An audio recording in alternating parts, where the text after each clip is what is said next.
At the banquet, the guests discuss the news that Princess Livy Squire, who is believed to be dead, has returned to the duchy. A girl approached the guests.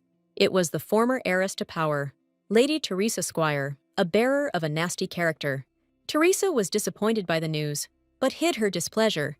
The Viscount noticed Teresa's anger and asked her directly. The girl threatened the Viscount to complain to her father about his words. The Viscount became frightened and began to make excuses. The constellations donate to Teresa and call the girl the creator of trends and a specialist in immersion, a villainous streamer. Everything that happens is this one and only reverse harem game that will touch your hearts. The game character is surprised. She turned out to be the Duke's daughter. The game character must return to her family. The father, delighted by the return of his daughter, gave her an estate. On the character's path, there will be many handsome men, a native of the common people, the vice president of the student council, Damian West, cold but good-natured and brilliant professor of Valhalla Academy, Ilya Bernstein, the blue-eyed heir of the enemy family, Clyde Willow, a golden man in every sense of the word with magical purple eyes, Emperor Yugis Rodrigo.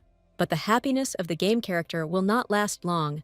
Princess Teresa Squire will want to kill the heroine in a struggle for power. The father will hate and throw the game character out of the family estate. He will not be able to tolerate her antics any longer. A plea for forgiveness pierced the air. Sooner or later, the father would take pity on his daughter and forgive her. You need to achieve love from everyone and reach a happy ending. In the real world, the girl sits at her laptop and drinks an energy drink in disappointment. Jane, the creator of the game, is not happy that the main villain died so quickly again. Disappointed, she put the empty jar on the table. The Game of Gods developer had spent a lot of time on it, but was still not entirely satisfied with the result. Jane is angry that the villain keeps dying. She thinks that maybe the heroes are too flat. She opens up the characterization of the main villain. The main villain, Teresa Squire, is an envious, cruel, and aggressive girl. The developer believes that Teresa is just a collection of the worst human qualities, which is why this character is so unrealistic. Jane is looking for a way to make the villain realistic. She reasons that villains are not liked even in their own family. If they love one child in the family, extolling him, the second one will certainly be thrown into the abyss of hatred and malice. It turns out that the creator of the game was hated in her family. She associates herself with the main villain of her game. The developer puts all her thoughts aside, stretches her back, and decides to double-check the code again. Looking at the game's splash screen, the girl was embarrassed by the fact that the number of guys had increased and Teresa Squire had appeared on it. Suddenly, the girl felt dizzy and the picture before her eyes became blurry. Jane opened her eyes already in Teresa's body, with loading windows floating around her. Some man poured water on Teresa, which is exactly the kind of awakening that is common for villains. The girl jumped up, looking around in shock, trying to understand what was happening. Teresa stared at the cruel aristocrat. She recognized him. It was Duke Raoul Squire, Teresa and Livy's father. Now she understood where she was. She was in the room from the opening scene of the game. She finds herself in the body of the main villain of her own game, who is doomed to a bad ending. She hopes that this is just a dream. A blue window popped up in front of Teresa, asking her to give her a name for her channel to start streaming. The girl is very surprised. She did not add the ability to stream to her game. She called herself Bidzizlodeka. The stream began. The Constellations viewers began to connect to the broadcast. While Teresa realized what was happening and thought about what to do next, Duke Raoul became increasingly angry. Raoul accused Teresa of getting drunk after the engagement was broken. Teresa treated her fiancé like a slave, so the wedding was called off. Suddenly, some voice confirmed that everything that was happening was not a dream. The voice took shape. The man who appeared decided that it was time to talk to the girl. This is the channel administrator. His name is Oswald. It is because of him that the developer ended up in Teresa's body and will be forced to play the role of a villain. The girl looked back at the harsh words of Administrator Oswald, and she stepped back from him in confusion. Her face twisted in disbelief. A drop of sweat ran down her temple. She reasoned that she had not created this character, and he simply could not be in this game. Oswald was calmly going through the comments of the constellations when it dawned on Teresa that he had dragged her into the game. The administrator smirked and told Jane not to be nervous. He was there to offer her a good deal. If she failed the quest, she would go to hell. The man, Jane's father, purses his lips angrily and says he is disappointed in her. All his muscles tense, but his face is expressionless. The woman, Jane's mother, hugs her 2 children from her new marriage and scolds Jane for not loving her stepfather. She punishes the girl by not having a birthday party. Phantom black chains squeezed Jane's arms, legs, and neck. For her hell is a return to childhood, in which she was a burden and a whipping girl. An expression of pure horror appeared on the girl's face. Her pupils narrowed in fear. Jane clenched her fists tightly, holding back her trembling, while Oswald calmly expressed his hope that it would not come to the girl losing. With a wave of his cane, whose ruby eyes sparkled in the light, the administrator materialized the conditions of the game in front of Jane. If she won, she would return to reality. If she lost, she would die. Oswald, crossing his legs in a relaxed pose, said that he was just bringing Jane up to speed. The girl fell to her knees and stared at the administrator with disbelief in her gray eyes. Meanwhile, Duke Raoul, standing opposite the window of his office, asked the servants what was happening to Teresa. Having received the answer that the girl was fine, the Duke covered his face with his hand, wanting to hide from the shame that Teresa had brought by getting drunk. He was disappointed that his daughter had passed out immediately after getting up. Nervously adjusting the lapels of his jacket, Raoul reacted skeptically to the butler's words that Teresa was simply nervous about the broken engagement. It turns out that her father broke off the engagement himself, causing Teresa to grab her chocolate hair in shock and fall to her knees. Teresa turned sharply to her father, shouting that she knew about the Duke's hatred for her, but did not expect such a setup from him. The quarrel completely exhausted the girl, and she fell unconscious into her father's arms. Raoul had no choice but to catch his daughter, giving her an angry look. The Duke folded his hands behind his back, reasoning that Teresa's hysteria was partly his fault, and ordered the butler not to let his daughter out of the estate.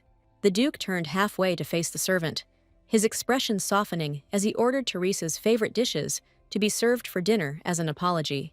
Meanwhile, Jane was still talking to Oswald. She clearly said that she didn't need a wish that cost 1 billion coins.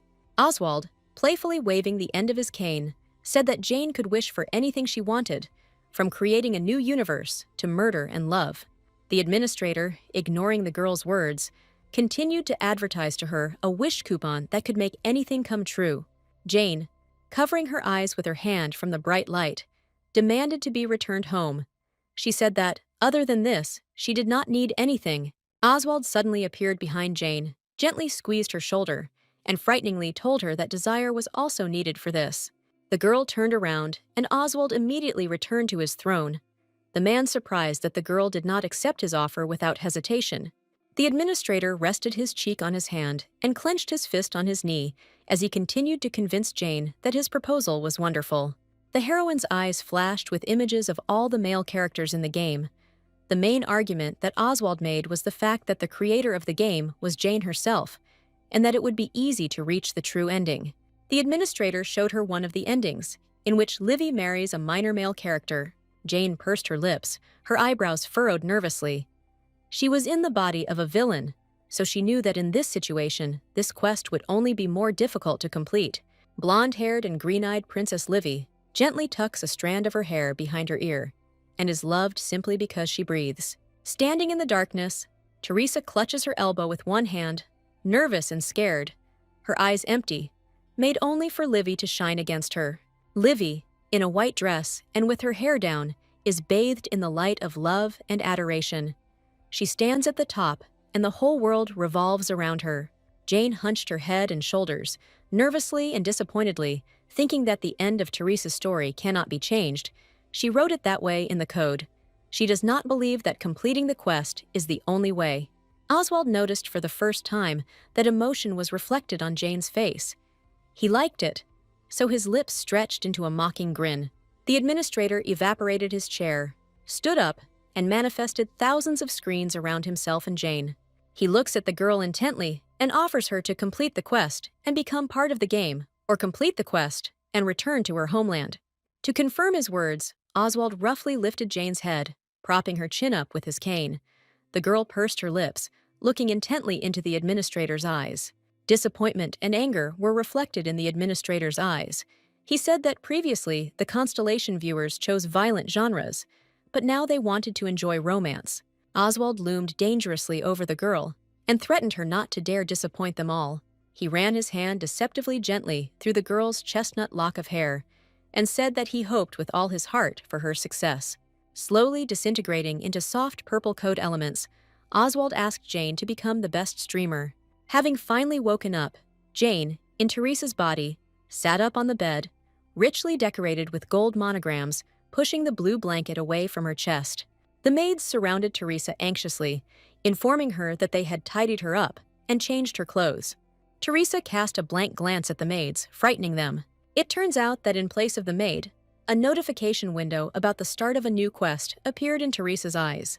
Completely ignoring the maid's apologies, Teresa demanded to know where her father was, to which the maids replied that the Duke was in his office. The girl jumped out of bed and in her nightgown went straight to her father. The maids tried to stop her, but were powerless. The girl opened her bedroom door, briefly noticing a comment about a request to see the main male character. Snorting skeptically at the audience's requests, the girl ran to meet her father. Thinking about what she should do, she came to the conclusion that the surest way for her to win was to win her father's love. She burst into her father's office in a completely inappropriate manner, and the man's face distorted in shock when he saw his daughter. Teresa called her father. The girl was disheveled from sleep and running, but her expression said that her news could not be delayed. The father called out to his daughter and scolded her for her appearance, and the butler Sebastian was sent home. The Duke rubbed the bridge of his nose wearily. He was already preparing to listen to Teresa's next stupid claim. The girl interrupted her father and said that she had seen the missing Livy. This news shocked the Duke. Raoul dropped his hands and looked in disbelief at Teresa, who looked calmly at him. Teresa, looking at her father, repeated her words. She had definitely seen Livy, because the girl she had met was an exact copy of the portrait of her stepmother in her youth. A little blonde girl in a pink dress was covering herself from the sun. Livy disappeared when she was 2 years old. Everyone thought she was dead. Pressing her hand to her chest and opening her eyes wide, Teresa confidently said that Livy was alive. The brunette literally radiated light. A fine carriage drawn by 2 white stallions stopped at the gates of the Squire estate, and the coachman announced his arrival to Livy. The fair-haired girl looked out of the carriage window, embarrassed and constrained. The picture that appeared before her shook her imagination. There was a crowd of people standing in front of the entrance to the estate, with Livy's parents in the center, his mother with her hands pressed to her face in disbelief, and his father hugging and comforting his wife, a joyful greeting filling the air. The mother could not hold back tears of joy at the sight of her daughter, and the father allowed himself only to change his face a little, but both were incredibly happy to see their daughter. Livy got out of the carriage, accepting the help of a servant. She looked at the crowd and her parents in surprise. The green of her eyes reflected the joy of returning. The mother rushed to her daughter and hugged her tightly. The father approached them with restraint, a gentle and happy smile shining on his face. While the parents talked to Livy for the first time in many years and rejoiced that she was alive and well, Teresa stood aside like a stranger. The brunette looked at the touching picture of reunion with indifference, not a single muscle on her face twitching. A few days ago, in her father's office, surrounded by flowers and the smell of tea, she told her father that Livy was alive. The Duke and Teresa looked into each other's eyes. Teresa's confident posture made Raoul believe her. A comment appeared before Teresa. The audience was indignant that the heroine acted this way. Teresa looked at it skeptically and decided that Livy's return did not concern her. She already saw herself in the Academy's uniform and demanded that the Duke let her go to the Valhalla Academy in exchange for information. The Academy itself is the place where the main plot of the game takes place, and where you can meet 3 main men of the game at once. Raoul looked at Teresa in shock and fear. He had no idea that his daughter would treat him the same way she treated other people. Teresa, on the contrary, was calm and confident. She understood that the Duke realized that she had no need to lie. Duke Raoul's face wrinkled. In his opinion, information about Livy was worth much more than a request to study at the Academy. The Duke turned away from his eldest daughter and, leaving the office, announced to Teresa that he was letting her go and preparing her to move to the dormitory. Teresa was a little alarmed by the Duke's further words about her needing to watch her actions while the data she had brought was being checked. After Livy's return, a banquet was held, and Teresa, uninterested in either gossip or the celebration, retired to the balcony. The girl leaned on the railing and supported her head with her hand. Standing in a relaxed pose, she judged that the reunion was truly touching.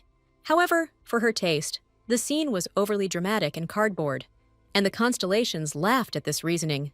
Teresa read the latest comments and was surprised that viewers believe in the false science of personality types. She was surprised that the channel created yesterday already had a large number of viewers. She didn't even have time to answer viewers' questions. Teresa demanded that he slow down with the questions and warned that she would answer in order and would not reveal her plan. Teresa's plan was to reach the secret ending of the game, which allows Livy to be defeated and Teresa to survive. The Duke raised his glass of champagne and called the guests to their attention. He was about to announce to everyone that Livy had returned. Raoul put his arm around his daughter's shoulders and joyfully told her the news. Livy awkwardly pressed herself against her father's side, a soft smile blooming on her lips. After the official announcement of the start of the banquet, the guests again dispersed around the hall and continued to discuss gossip. From all sides, Livy is congratulated, showered with compliments, and rejoiced at her return, while the Duke cannot find the strength to leave his daughter again. The crowd is having fun, drinking and dancing. The whole estate is lit up with joy and laughter. Teresa stands aside and watches this celebration of life. She has never been and will never be a part of anything like this. A slight sadness touched her beautiful gray eyes, and one of the spectators accused her of feeling inferior. Casting a skeptical eye over the comment and relaxing on a bench in the garden, Teresa scolded the viewer for making such a statement. The girl closed her eyes and calmly said that she had no reason to be jealous. Livy was literally glowing with joy and love. She is the main character. She was created so that everyone would love her. A boy came to the girls muttering. Teresa got up from the bench and turned to him. She recognized the boy and addressed him, but was interrupted by the hot-tempered child. The green-eyed baby frowned and measured the girl with his gaze, wondering what she was doing on the balcony alone.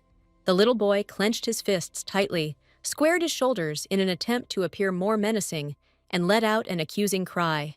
The boy is the youngest son of Duchess Rosanna, the woman who fans herself. Giuseppe Squier is a magically powerful man. The Academy became interested in him when Giuseppe was only 13. He is able to summon a huge amount of mana and not flinch. Giuseppe resembles an evil kitten. When he tries to provoke Teresa into conflict, the girl finds it funny and embarrassing. The boy pointed his finger at Teresa. The girl became increasingly uncomfortable from communicating with the hot-tempered child. She took a half-step back from him. The kid accuses Teresa of hating Livy, having overheard her conversation with the Duke, while Giuseppe makes a mistake in his sister's title and rudely points his finger at the girl. Teresa leaned over to her younger brother and calmly corrected him, but the child was forced to retreat. Teresa looks at Giuseppe calmly and indulgently. She is not angry with him, understanding his childish irascibility. Teresa remembered her past life, her younger brother's cry that their father didn't recognize her, and the coldness of her younger sister. Since childhood, the girl had it hammered into her head that she would never become part of the family, no matter how hard she tried. Breathing a sigh of relief and smiling, Teresa came to the conclusion that Giuseppe was simply an angel compared to her other acquaintances. Teresa tells her brother that he is very similar to her, which makes Giuseppe fall into a stupor. Teresa's words confused and outraged the boy. He pressed his hands to his sides and shouted that he was not at all like Teresa. Duchess Rosanna came to the cry and called out to her son, attracting the attention of the boy and Teresa. Rosanna scolds her son for making noise as she smoothly walks out into the garden, her gait filled with dignity and hidden strength. Teresa looks at the Duchess with interest. She knows what to expect from this woman. Rosanna talks to her son and sends him into the hall with the others, while Teresa remains motionless. The Duchess excuses her son's behavior by citing his immaturity, watching her boy go by. Rosanna apologizes for Giuseppe's behavior, but Teresa, sensing a trick and tensely, denies the boy's guilt. Rosanna puts her hand to her cheek in surprise. She expected anger from Teresa. The feigned good nature disappeared from the Duchess's face. She accuses Teresa of not being happy about Livy's return. Teresa looked at her stepmother with a frown. In her past life, she had put a lot of work into creating the character of Duchess Rosanna. The Duchess appears kind and gentle, covering her mouth with her hand when she laughs and interacting warmly with people. But in reality, she is ready to kill for her daughter. Behind the backs of her interlocutors, Rosanna can wipe the blood off knives after committing a sin, intimidating her stepdaughter, Rosanna, with a crazy look and a menacingly outstretched hand, demands the truth from Teresa. Grinning and judging that the Duchess was ready to kill her, Teresa prepared to give the woman a verbal rebuff.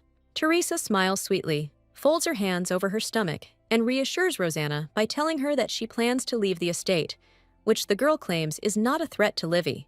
Rosanna steps back from Teresa and asks her again in shock, the wind blowing away the tension that had built up between the Duchess and Lady Teresa. Teresa gives in without a fight and acknowledges Rosanna's victory. She admits that Livy will be the heir. Shock runs through Rosanna's body. She expected Teresa to be Livy's main obstacle to the top. Returning to the room, Teresa does not even look at the Duchess, who measures her with an attentive gaze. The girl informs her stepmother that she is leaving the estate. The Duchess has nothing to add. She senses a catch in Teresa's words, but the girl sounds too sincere, so the woman decides to wait. A few days later, Teresa enters the room and shouts at the servants. She does not understand what they are doing. She scolds them for being slow, but there is not an ounce of anger on her face. She commands what and where to put. Teresa is stern, but not rude to the servants. This is not her usual behavior. One of the maids calls out to the girl.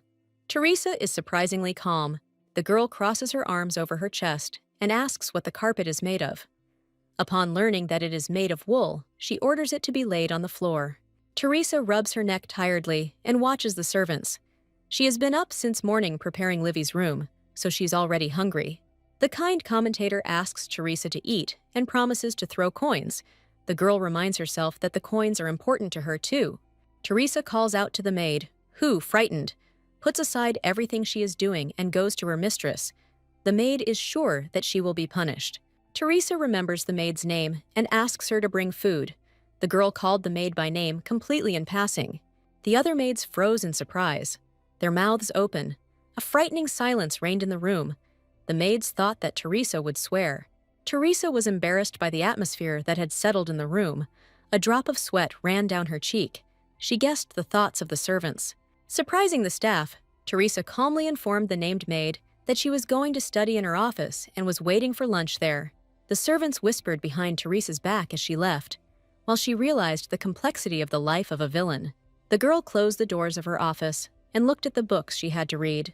Teresa called up her status window and saw that although her magic was top-notch, her intelligence was lacking. Carefully studying her status, the girl became convinced that everything was exactly as she had created it. A notification window appeared in front of Teresa, who was thoughtfully biting her finger, indicating that viewers were interested in what she was thinking. Leaning over the books and leafing through the pages, the girl replies that she was thinking about her performance. Teresa summoned a magical grain, a purple flash softly enveloping the girl's delicate hands. The princess casts a spell and the grain begins to grow, confirming that her magic level is high. When Teresa looked at the magical spark, magical stars of joy were reflected in her eyes. The audience praises the happy girl and really enjoys watching her reaction to magic. Embarrassed by all the attention, Teresa dispelled the magic and happily muttered that she could use magic without training. Teresa discussed her stats with the audience and came to the conclusion that since she was doing great with magic, she needed to focus on increasing her intelligence. Teresa began to read the book out loud thoughtfully. She found out that the magic in this game is based on certain techniques. Looking at and studying the pages of the book, Teresa came to the conclusion that magic is like mathematics. The higher the level of magic, the more difficult it is. Joyfully and excitedly reading the books, Teresa became convinced that magic is very logical, and the girl literally glowed from this knowledge. The constellations, discontentedly but cheerfully, demanded that the girl buried in books explain her plan of action. Thoughtfully running her eyes over the pages, Teresa began to answer the viewers' questions. She said that having a large supply of mana does not make a person a strong magician. Teresa had already imagined herself as a powerful magician. She reasoned that one must have high intelligence in order to use high-level magic. The audience hummed approvingly and told Teresa that at this rate she could save the world, to which the girl, leafing through the pages, replied that she was not interested in such things. Teresa's thoughts were interrupted by the maid, and the girl had to tear herself away from her book and turn to face the newcomer. The maid informed the Duke's daughter that she had brought her food. There were still traces of nervousness on the maid's face, but the calmness of her mistress made her job easier.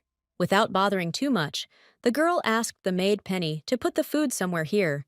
The maid was confused, noticing that all the surfaces of the room were covered with books. Penny's nerves snapped, and she, almost in tears, began to justify her awkwardness. The maid trembled, and the tray in her hands shook. Teresa calmly looked up from her books and asked the maid if she was okay. Suddenly, someone's voice was heard. Someone praised Penny and the girl, with tears in her eyes, straightened up and looked behind Teresa's back. An older woman, the head maid, Miranda, entered the room and asked the girl if something was bothering her. Nervous about Miranda's presence, but not showing her feelings, Teresa finally put the book down. The calm and cool maid approved of the fact that Teresa did not need anything, but expressed her surprise that the girl remembered the servant's name. The aforementioned Penny shyly straightened up and straightened her back. The girl was embarrassed to accept the praise of her strict boss. Miranda informed Teresa, who was getting ready to get up from the floor, that she would train Penny, who had caught the mistress's attention, harder than the others. From the side, Teresa heard the muffled whispers of the other maids. The girl perked up, but did not turn around. The maids whispered that it was empty and honorable that Penny had attracted Teresa's attention. It would be better to serve the kind and sweet Livy. In their fantasies, Teresa, in a green dress, and with contempt in her eyes, turns away from the servants. According to them, she will not remember a servant even if he has served for more than 10 years. They discussed how the arrogant Teresa only remembered the names of 2 servants, the butler Sebastian and the head maid Miranda. In a fit of Spanish shame, Teresa dropped her hands and, cowering, mentally screamed that her predecessor was simply an idiot. The commentator asked if Teresa planned to seize power through the servants. The girl tiredly pushed her bangs away from her face and refuted the viewer's words. Already on the way out, Miranda remembered that the Duke had asked her to convey to Teresa an invitation to a family meal.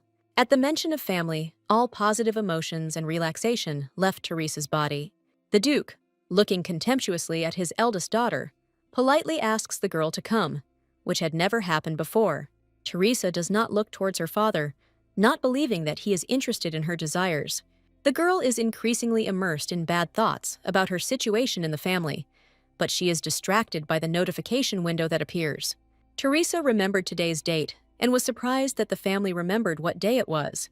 The whole family is gathered at the table in the refectory, with Duke Raoul sitting at the head of the long table, Duchess Rosanna to his right, and their children, Giuseppe and Livy, to his left. Teresa proudly entered the refectory, nervously clutching her dress in her hands. The girl was very surprised that her father remembered her birthday.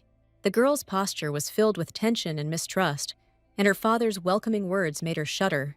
Duke Raoul, relaxed in his place at the table, invited Teresa to join him for the meal. The girl pressed her lips together, remaining silent in response to her parents' words. Only the brooch sparkled in the light. The seat furthest from the rest of the relatives was prepared for Teresa, and she pulled out a chair and took it. The girl couldn't believe that they remembered her birthday. Hiding her confusion, she looked at the food provided and decided that today was a good day. The traveler thought that maybe she had already changed history. The world around her was floating. Raoul approached his youngest daughter, smiled tenderly at her, and placed his hand on her back. Livy smiled warmly back at her parent. The Duke reported that positive results for kinship had come in. Teresa's eyes widened, and her body went limp, but did not collapse, her hopes in vain. The girl smiled sadly and slouched a little. She expected something like this, but still wasn't ready. Teresa clutched her skirt tightly in her hands and bowed her head, her father not remembering her birthday, and the family meal in honor of Livy's return. Duchess Rosanna smiles happily. It feels like she has grown younger with happiness. Teresa has no place in this happy family. Little Giuseppe, despite etiquette, bombards Livy with questions right during the meal. And Teresa is ignored, as is generally the case. The Duke, like his wife, rejuvenated by happiness, is interested in his returned daughter. What she wants is a gift for entering the academy. They do not remember Teresa's birthday. Seeing the audience's interest in the unfolding drama, Teresa raises her head, looks at the Duke, and also asks for a gift. The Duke and the rest of the family freeze as Teresa announces that she wants to buy something. The girl elegantly cuts the steak served for lunch and begins to justify the pocket money, but she is not allowed to finish. She doesn't even have time to bring a piece of meat to her mouth before her father interrupts her and demands that they continue the conversation later. The Duke's eyes were again darkened, his brows furrowed, and irritation flashed in his eyes.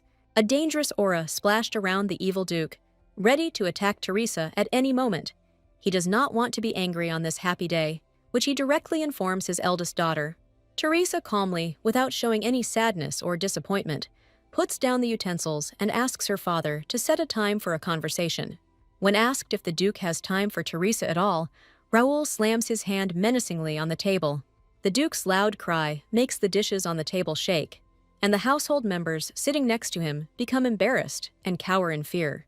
Teresa sits far from her father and listens to his accusations of selfishness. Pain pierced the girl's heart, causing her to open her eyes wide. The Duke had no time for her whims. The Constellation spectators demand that Teresa either tell about her birthday or throw food at her father. The girl is enlightened, and she agrees with the viewers. Teresa had flashbacks from her past life of her mother, hugging her little sister, and refusing to celebrate the older sister's birthday in favor of the younger sister's competition. The family is waiting for Teresa's reaction. They are all tense and preparing for a scandal. The girl wipes her mouth with a napkin. She takes her time and prepares to voice her thoughts to her father. With disappointment and a little sadness, Teresa removes the napkin from her mouth and tells her family that today is her birthday. The Duke's arrogance falls, and he nervously lowers his shoulders. Teresa did not want to strain them with such a trifle as her birthday. Raoul scolds Teresa for blaming him for her stupid birthday, and Teresa only presses her lips together tighter in response. The Duke looks at Teresa angrily. Deep down, he thinks that maybe he was too cruel, but mostly he just doesn't want to listen to Teresa's hysteria. The brunette finds the strength to answer. She hides her eyes behind her bangs when she admits her mistake. She quickly gets up from the table. Teresa has barely touched her food. The girl asks permission to leave. Teresa looks sadly at her father and asks to be let out of the meal as a birthday present. The Duke looks at his mostly calm daughter in shock. He expected anything but her voluntary departure. By distancing herself from Teresa, Jane realizes that there is no one to be angry with. She herself wrote this script for Duke Raoul. The Duke silently sank into a chair and bowed his head, seeming angry at Teresa's lack of culture. The Duke's words broke the heavy silence of the refectory and made everyone turn to him. Raoul was not going to give Teresa something like that. A nervous tension appeared in the man's posture. Teresa looked at her father in shock. She just wants to leave as soon as possible. The Duke relents and allows Teresa to leave, looking at her surprisingly gently and saying that he will give her a blank bank check. Teresa bites her tongue in shock and freezes, imagining the fabulous sum that has fallen into her hands. She nervously bows and tries to refuse such a gift, but the Duke cuts her off, reminding her that she is still part of the Squire family. Teresa steps back in shock. Jane, who is now in control of the heroine's body, is not at all accustomed to having such sums of money at her disposal. This check could pay for the purchase of an entire mine. Teresa had expected more that it would go to Livy than to her.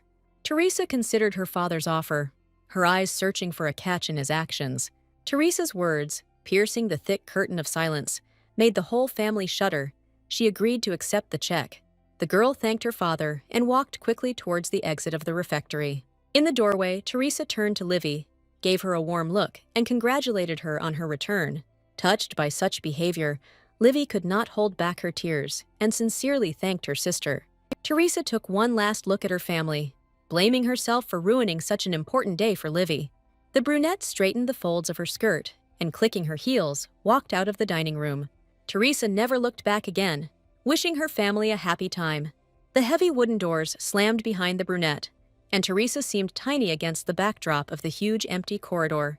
Phantom coins rained down on the girl, and the audience was delighted by her actions. The Constellations decided to raise the rank of Teresa's channel. They were tired of donating little by little. Because of this, the girl suddenly felt ill, and she began to lose consciousness. More and more comments and questions began to rain down on Teresa with each passing second. It brought her physical pain. She had to lean on the wall to keep from falling completely. Teresa's hand touched the wall, the girl hoping that she had escaped from a place where she was forced to fight for someone's love. Teresa literally dug her fingers into the wall, a painful wheeze escaping her throat and sweat running down her face. Consciousness almost slipped away from the girl, and she met the cold floor. Oswald suddenly appeared. His lips stretched into a grin, expressing his satisfaction with the way Teresa was conducting the stream. He picked up the unconscious girl and congratulated her on her channel rank. Oswald dragged the girl to tea and explained that there were only 5 levels of channels. Teresa noticed that time had stopped with the administrator's appearance, and as she passed the servants frozen in motion, Oswald explained that, as the level increased, so did the amount of donations. Crossing her arms over her chest and looking skeptically at Oswald, Teresa clarified that she could receive up to 1,000 coins at a time. The girl doubted whether there was anyone before her who could pay 1 billion for a wish coupon, because after calculating, she realized that it was almost impossible. The administrator grinned evilly and reassured the girl that there had been people who had purchased a coupon before Teresa. Oswald grabbed the girl by the hand, hit the ground with his cane, and transported them into the interworld. Teresa was frightened by the sudden change in scenery, her face distorted in fear and incomprehension. The administrator proudly announced that each hero he chose bought a wish ticket. There was a glimmer of doubt in Teresa's eyes. She didn't trust Oswald. Magic ribbons wrapped around the girl's arm and forced her to press closer to the administrator's side. Oswald and Teresa, holding hands, walked into a shining light passage to another part of the game universe. During the transfer, the administrator looked condescendingly at Teresa and confirmed that she, too, could easily buy a wish ticket. They found themselves in a huge library. Oswald teased the girl by saying that he personally worked on magic in this world and transferred books and data about magic from other worlds here. Dissatisfied with her situation, Teresa demanded that her hand be released. The laughing administrator agreed to fulfill the girl's wish. The magical ribbons released the brunette's hand and finally allowed her to move away from Oswald. Teresa immediately jumped away from the administrator and rejected his suggestion that she was feeling unwell. Teresa cast a suspicious glance at Oswald. She tried to cast a spell on him, but it didn't work. Looking at Oswald, who was calmly reading, Teresa mentally exclaimed that she didn't understand who this administrator even was. Noticing the girl's gaze, Oswald grinned and noted her activity. Teresa clearly felt better. It turned out that Teresa put off her illness only because she needed to quickly get the required amount of coins. Once again, the girl asked the administrator about his specific purpose. Teresa crossed her arms over her chest and announced her observations to Oswald. She was sure that he had visited her for a reason. The administrator grinned and replied that he didn't need anything from Teresa. Oswald, as the channel administrator, is obliged to check the condition of his ward. There is nothing scary or unusual about this. The administrator placed his hand on the books and hung over the girl. He looked menacingly down at Teresa and announced that the audience was delighted when Teresa and he interacted. Oswald's eyes lit up with a dangerous blue fire. His aura began to literally suppress the girl. The brunette tensed up and pursed her lips. She prepared to defend herself from the administrator's attacks. Oswald, like a predator who has trapped his prey, invited the girl to get closer to him. The girl swallowed nervously. She realized that the administrator was several steps higher than the constellations. Oswald moved closer to the girl's face and grabbed her around the waist, preventing her from moving away or moving. The administrator is the god of the game's multiverse if he gets bored or wants a change of scenery. He will destroy Teresa, the game world, and the unfortunate developer Jane with one wave of his hand. Oswald moved away from the girl quite a bit. He scared her. The brunette clenched her fist tightly. She was afraid of the administrator. Oswald took a step away from the girl in disappointment. He was convinced that Teresa had no intention of playing friends with him.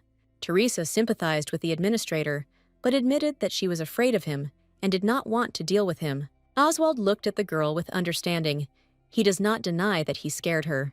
Teresa kept her fear under control outwardly, but her eyes showed horror and distrust. Oswald glanced at the girl with satisfaction and appreciated her honesty. There is no point in hiding anything from Oswald. He is an administrator, he is a deity, he sees through everyone and everything. Oswald knows perfectly well what Teresa thinks and feels. He knows perfectly well all her skills and level. The administrator deceptively gently stroked the girl's cheek. Teresa froze in fear and looked at the man's hand. Oswald's lips stretched into a predatory grin as he hovered over the girl again. Jane is just his toy. He feels nothing for her. The administrator finally announced that Jane no longer existed, and only Teresa remained. The time has come to return to the game world and continue the story. Oswald snapped his fingers and transported the girl into the game world. Time resumed its flow. The servants began to move again. The administrator reminded the girl that she needed to stick to her assigned role. Oswald's hand came dangerously close to the girl's face and neck. Teresa swallowed the lump in her throat. The administrator whispered in Teresa's ear that the constellations would only return if she continued to behave according to the script. Oswald left the girl's company, turning the corner of the corridor into the estate. Teresa followed him, but around the corner, there were only two maids cleaning up the glass. Disappointment at her own helplessness flashed across Teresa's face. The servants thought that the reason for the mistress's displeasure was in them, and immediately began to apologize hastily and crumpledly. The maid, without ceasing to apologize, admitted that she had broken part of the dinnerware and hastily began to clean up after herself. The picture in Teresa's eyes lost clarity. In the last seconds, she decided that she had to destroy Oswald. At that moment, Duke Raoul was walking down the corridor, accompanied by his faithful butler, Sebastian. Teresa collapsed to the floor right before the Duke's eyes, whose eyes widened in shock and concern. At that very second, Raoul rushed to his unconscious daughter, who lay limply on the floor. The worried Duke, illuminated by the evening sun, sat opposite his daughter's bed and inquired about Teresa's condition. The summoned doctor put his instruments in a large bag and announced that the girl was fine and was now sleeping. Teresa was lying peacefully in bed. She fell down because of dizziness, and after taking medicine, she will feel better. Raoul scolded the butler for putting Teresa to bed in the side room, but Sebastian was not to blame for this. The girl had chosen her herself. Raoul looks at his daughter with a bit of tenderness and misunderstanding. He is surprised that the proud Teresa chose a small, abandoned room. For the first time in many years, the Duke thought about his attitude towards his eldest daughter. He was worried that he had not paid attention to the girl. Sebastian began to calm him down. Looking at the face of his daughter, lost in a restless sleep, the Duke continued to rethink Teresa's behavior. Raoul felt something strange towards his eldest daughter. His heart sank in a strange way. The Duke remembered how Teresa had behaved at the meal. He thought it was a new way to tickle his nerves, but Teresa suddenly became very different from her former self, and Raoul came to the conclusion that the girl had simply grown up. Rubbing the bridge of his nose nervously, Raoul fell into deep thought and began to remember Teresa's childhood. The Duke didn't even have time to notice how Teresa had transformed from a sweet little girl into a grown-up woman. He glanced one last time at the girl, who was frowning uneasily in her sleep, illuminated by the setting sun. Raoul left the girl alone, deciding that she needed peace and quiet. As soon as Teresa woke up, viewers inundated her with comments and questions that demanded an immediate answer. Teresa was unaware that her father had seen her fall and was concerned about her condition, spending some time next to her as she slept. While the girl was sleeping, the spectators entertained themselves with donations, which seemed strange and pointless to Teresa. 3 girls entered the room. These were Teresa's personal maids. They asked how their mistress was feeling. Getting out of bed, Teresa asked the maids to help her get ready, and the servant girls agreed without question. The maid in a bluish-green dress began to do Teresa's hair. At that moment, there was a knock on the door. The brunette wondered who it could be. The girl stood up and allowed the knocker to enter, her face distorted in slight disbelief and worry. As soon as Teresa gave permission, workers entered the room. They carried new furniture. The beautiful pieces of furniture quickly found their places in the room. Teresa shuddered in shock and froze, thinking about what was happening. She did not understand who, and most importantly, why, sent the workers. While the workers were putting in new furniture and taking out the old, Teresa asked them what was going on and who had ordered the interior renovation. The worker replied that they were acting on the orders of the Duke, who was concerned about Teresa's dignity. At first, the girl doubted, but, realizing that everything was for free, she did not complain. Although the Duke's concern seemed strange to her, she calmed down, deciding that since this act of unprecedented generosity had visited her, she would not refuse it. Teresa was invited to go out into the garden. In the garden, right in front of the gazebo, an emerald carriage was waiting for Teresa. Duke Raoul had given the means of transportation to Teresa as a birthday present. Teresa did not believe what was happening and asked the butler again. Sebastian replied that it was not a mistake. The carriage really did now belong to Teresa. Teresa was embarrassed. She had already received a cash check. A carriage was too much. Without thinking, she voiced her thoughts to the butler. Calmly closing his eyes, the butler conveyed the Duke's words that the carriage was indeed a birthday present. Sebastian told the confused and distrustful Teresa that the Duke considered the carriage a necessary gift for her 22nd birthday.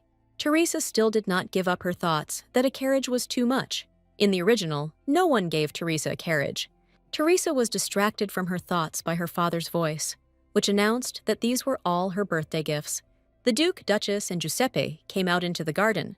Raoul inquired about Teresa's well-being. This day really turned out to be good, as did the girl's health, which Teresa immediately voiced to her father. The girl was surprised that her father regretted forgetting Teresa's birthday. Her thoughts were distracted by her father's question. He was asking if she liked her gifts. The girl took the soft blue skirt of her dress in her hands, put her hand to her chest and curtsied. Smiling tenderly, Teresa looked down and thanked her father, voicing her delight. The father looked at his daughter with shame. He couldn't believe that the aggressive and impudent Teresa was behaving so tenderly and docilely. The girl looked carefully at the Squire family. Her gaze caught on little Giuseppe. The green-eyed boy looked at the carriage with interest. He clung to his mother, although he really wanted to run up to the means of transportation. It dawned on Teresa that this was the age when little boys began to be interested in all sorts of cars. The girl leaned towards Giuseppe, looked at him tenderly, and allowed him to come closer to the carriage. The boy shuddered in fear in response. Teresa pressed the gilded handle of the carriage, asking the boy if this was the first time he had seen a carriage. When the carriage door swung open, the interior of the carriage appeared before Teresa and Giuseppe. Teresa calmly examined it, and Giuseppe looked at it all with admiration. Teresa began to talk out loud about the cost of the carriage. Giuseppe did not pay attention to this, and the Duke and Duchess were very surprised. Teresa was deep in thought, literally not paying attention to the world around her. Standing next to the carriage, the girl expertly examined the simple but high-quality construction of the means of transportation. Teresa was embarrassed by her behavior, blushed, and realized that she had deviated greatly from the script. The audience called her a nerd. Giuseppe looked suspiciously at his older sister and demanded to know how she knew this. The sound of footsteps distracted the boy and Tess. Giuseppe looked happily at the man who appeared. Teresa turned around and also noticed the man who had appeared. It was Livy who arrived, the blonde awkwardly tucking a light strand of hair behind her ear. Teresa could not have not known the composition of the carriage. She personally designed it for Livy in her past life. Livy looked at Teresa awkwardly. She was clearly hiding something behind her back in her hand. Livy came closer to her sister and enthusiastically said that the carriage was very beautiful. Teresa felt awkward talking so closely to her younger sister, but she didn't dare to distance herself from the game's main character. In fact, Livy didn't even look at the carriage. All the blonde's attention was focused on Teresa. Teresa thought she should just go back to her room, which shocked Livy. Livy reached out her hand to the brunette, not wanting her to leave. Livy grabbed her older sister by the elbow, her whole appearance showing that she wanted to get closer to Teresa. The blonde handed her sister a small white box. The gift looked completely unremarkable. It was a belated birthday present. Teresa realized what was happening and wondered what she should do. This is a familiar scene for the girl who has been there. Livy must give a small souvenir to Teresa, and the brunette must refuse without even looking at the contents of the box. The time traveler sensibly decided that it was better to accept the gift, otherwise she could immediately go to the chopping block. Teresa accepts her sister's gift. The brunette politely asks permission to look at the contents of the box, to which she receives a nod. In the box lay a small, unremarkable bracelet, just a thread with 2 knots. Teresa remembered that she had taught Livy the skill of making things with her own hands, and realized that Livy had created the bracelet herself. Teresa praised Livy for her efforts and thanked her for the gift. The blonde was very glad that her sister liked everything. Noticing that Livy wanted something, Teresa asked if she should try on the bracelet, to which she received a nod from her younger sister. Teresa put the bracelet on her hand and thanked her sister. The bracelet matched her style of clothing. Livy's green eyes reflected joy. She was delighted that she had pleased her sister. While Livy and Teresa were talking, the Duchess looked at the girls with surprise and suspicion, and the Duke silently rejoiced that his girls got along. Duchess Rosanna did not remain silent. She considered that a simple thread was not worthy of the eldest daughter of the Squire family. At her stepmother's words, Teresa turned around, looking at her in confusion, and Livy awkwardly pulled away from her sister. The Duchess took a pendant off her bracelet. It was not an expensive, but an important piece of jewelry for her. It was an expensive aquamarine. The Duchess had it when she got married. Rosanna attached the stone to her stepdaughter's bracelet, a gift from her for Teresa's birthday. The brunette was stunned by shock. She certainly wasn't expecting a gift from the Duchess, the woman she was supposed to compete with. Teresa swallowed the lump in her throat. The girl was confused. She did not find what to say to her stepmother in response to the gift. Teresa's prolonged silence was taken by the Squire family as rudeness and a manifestation of the girl's bad temper. Teresa looked at her father and took his look as displeasure at her being impolite to the Duchess. Teresa apologized for her rudeness, her voice trembling and quiet. It was the first time in her 2 lifetimes that she had been given a birthday present, especially one that came from the heart. Teresa thanked him for the gift and took her leave. The Duke was surprised by his eldest daughter's behavior. The Duke demanded that his daughter stay, but he did not have time. The nervous girl had already left the company of her family. The girl ignored her father's cry and ran away from the family. Teresa was too confused and embarrassed to interact with the people who treated her with warmth. As Teresa ran through the garden, breathing heavily and looking for a catch, she reasoned that Rosanna could not allow Livy's gift to be rejected. The girl stopped at the fountain. She leaned on the edge of the fountain and looked into the water. Looking at her own reflection, she looked for answers in her own eyes. She did not allow herself to think too much about her position in the family. Kneeling before the fountain, Teresa reflected on how she had not been raised in love and attached too much importance to trifles, and that she believed she had been too arrogant. By evening, the maids had completely prepared Teresa for going out. The audience showered Teresa with compliments and praise, continuing to add coins to her account. Teresa decided for herself that the audience was exaggerating. Having looked at herself in the mirror, she did not find anything unusual. She looked in her own eyes, the same as always. The maid Penny asked where Teresa was going so late. Tomorrow was the first day of classes. She didn't want the girl to feel bad tomorrow. Teresa looked at Penny condescendingly. She was going to the auction. She needed to buy one thing. She needs a key to the dimensions, a special item with which you can reach a secret ending. The key will help open special locations. Penny was worried about Teresa's condition at the auction. She said that Count Fabio would be there. At first, the girl did not understand who it was. The next second, it dawned on Teresa that the said Count was her ex-fiancé, whom she had not treated very well. Teresa tilted her head a little nervously and reassured Penny that she would be fine and that it was her own fault for the breakup. The girl went to the auction in a beautiful dark blue dress. The key to the dimensions will appear in the St. Rio Hotel today. On the stairs, Teresa met Giuseppe. She was surprised why he was there so late. The boy looked sullenly at his older sister and pouted. Apparently he was in a bad mood. It turned out that the boy was unhappy with Teresa's outfit, and the girl did not understand what was wrong with the dress. She looked herself over critically from chest to toe and said that she thought she looked decent. The boy expressed his dissatisfaction with the way the hem of his older sister's dress looked. The boy gathered magical power in his palm and directed it at the dress of the departing girl. He enchanted the hem of Teresa's dress. Giuseppe made the girl's dress shine with every step she took. Teresa looked at the dress in surprise and turned to her younger brother. Embarrassed, and as if he had nothing to do with it, Giuseppe looked away from Teresa. The boy quickly became attached to his sister, and the audience also appreciated the boy's actions. In front of the Seton Rio Hotel, participants in the auction gathered. People were smoking and discussing the goods. A luxurious carriage pulled up to the hotel. A whisper went through the crowd. People thought that someone from the imperial family had arrived.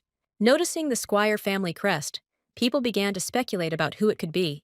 When Teresa proudly stepped out of the carriage, the people were very surprised. The guests did not expect that her father would bring the carriage as a gift. The page helped Princess Teresa out of the carriage and bowed politely to her in greeting. The noble ladies whispered to each other. They knew about Teresa's arrival, but they thought it was just rumors. Giuseppe was right when he made the girl's dress shine. In such clothes, she attracted attention. They began to compare her to a noble fairy. One of the guests looked down at Teresa and voiced everyone's thoughts that Lady Squire was simply drawing attention to herself. As the girl walked deeper into the hotel, the guests discussed her extravagance and rudeness. No one was surprised that the engagement was broken off. Teresa didn't care about the whispers behind her back. She had a clear goal: to get the key to the dimensions. Teresa's gaze made the guests who had been condemning her freeze and fall silent. The girl's beauty and stateliness made them think. Teresa decided not to just leave the whispers. She was sure that these people would soon interfere with her. She was angry, a small character, whom she, as the creator of the game, does not even remember. does not dare to stand in her way. Teresa called Eloise, one of her maids, while the girl was approaching her mistress. Teresa decided that violence was not the answer, but she could not leave it like this.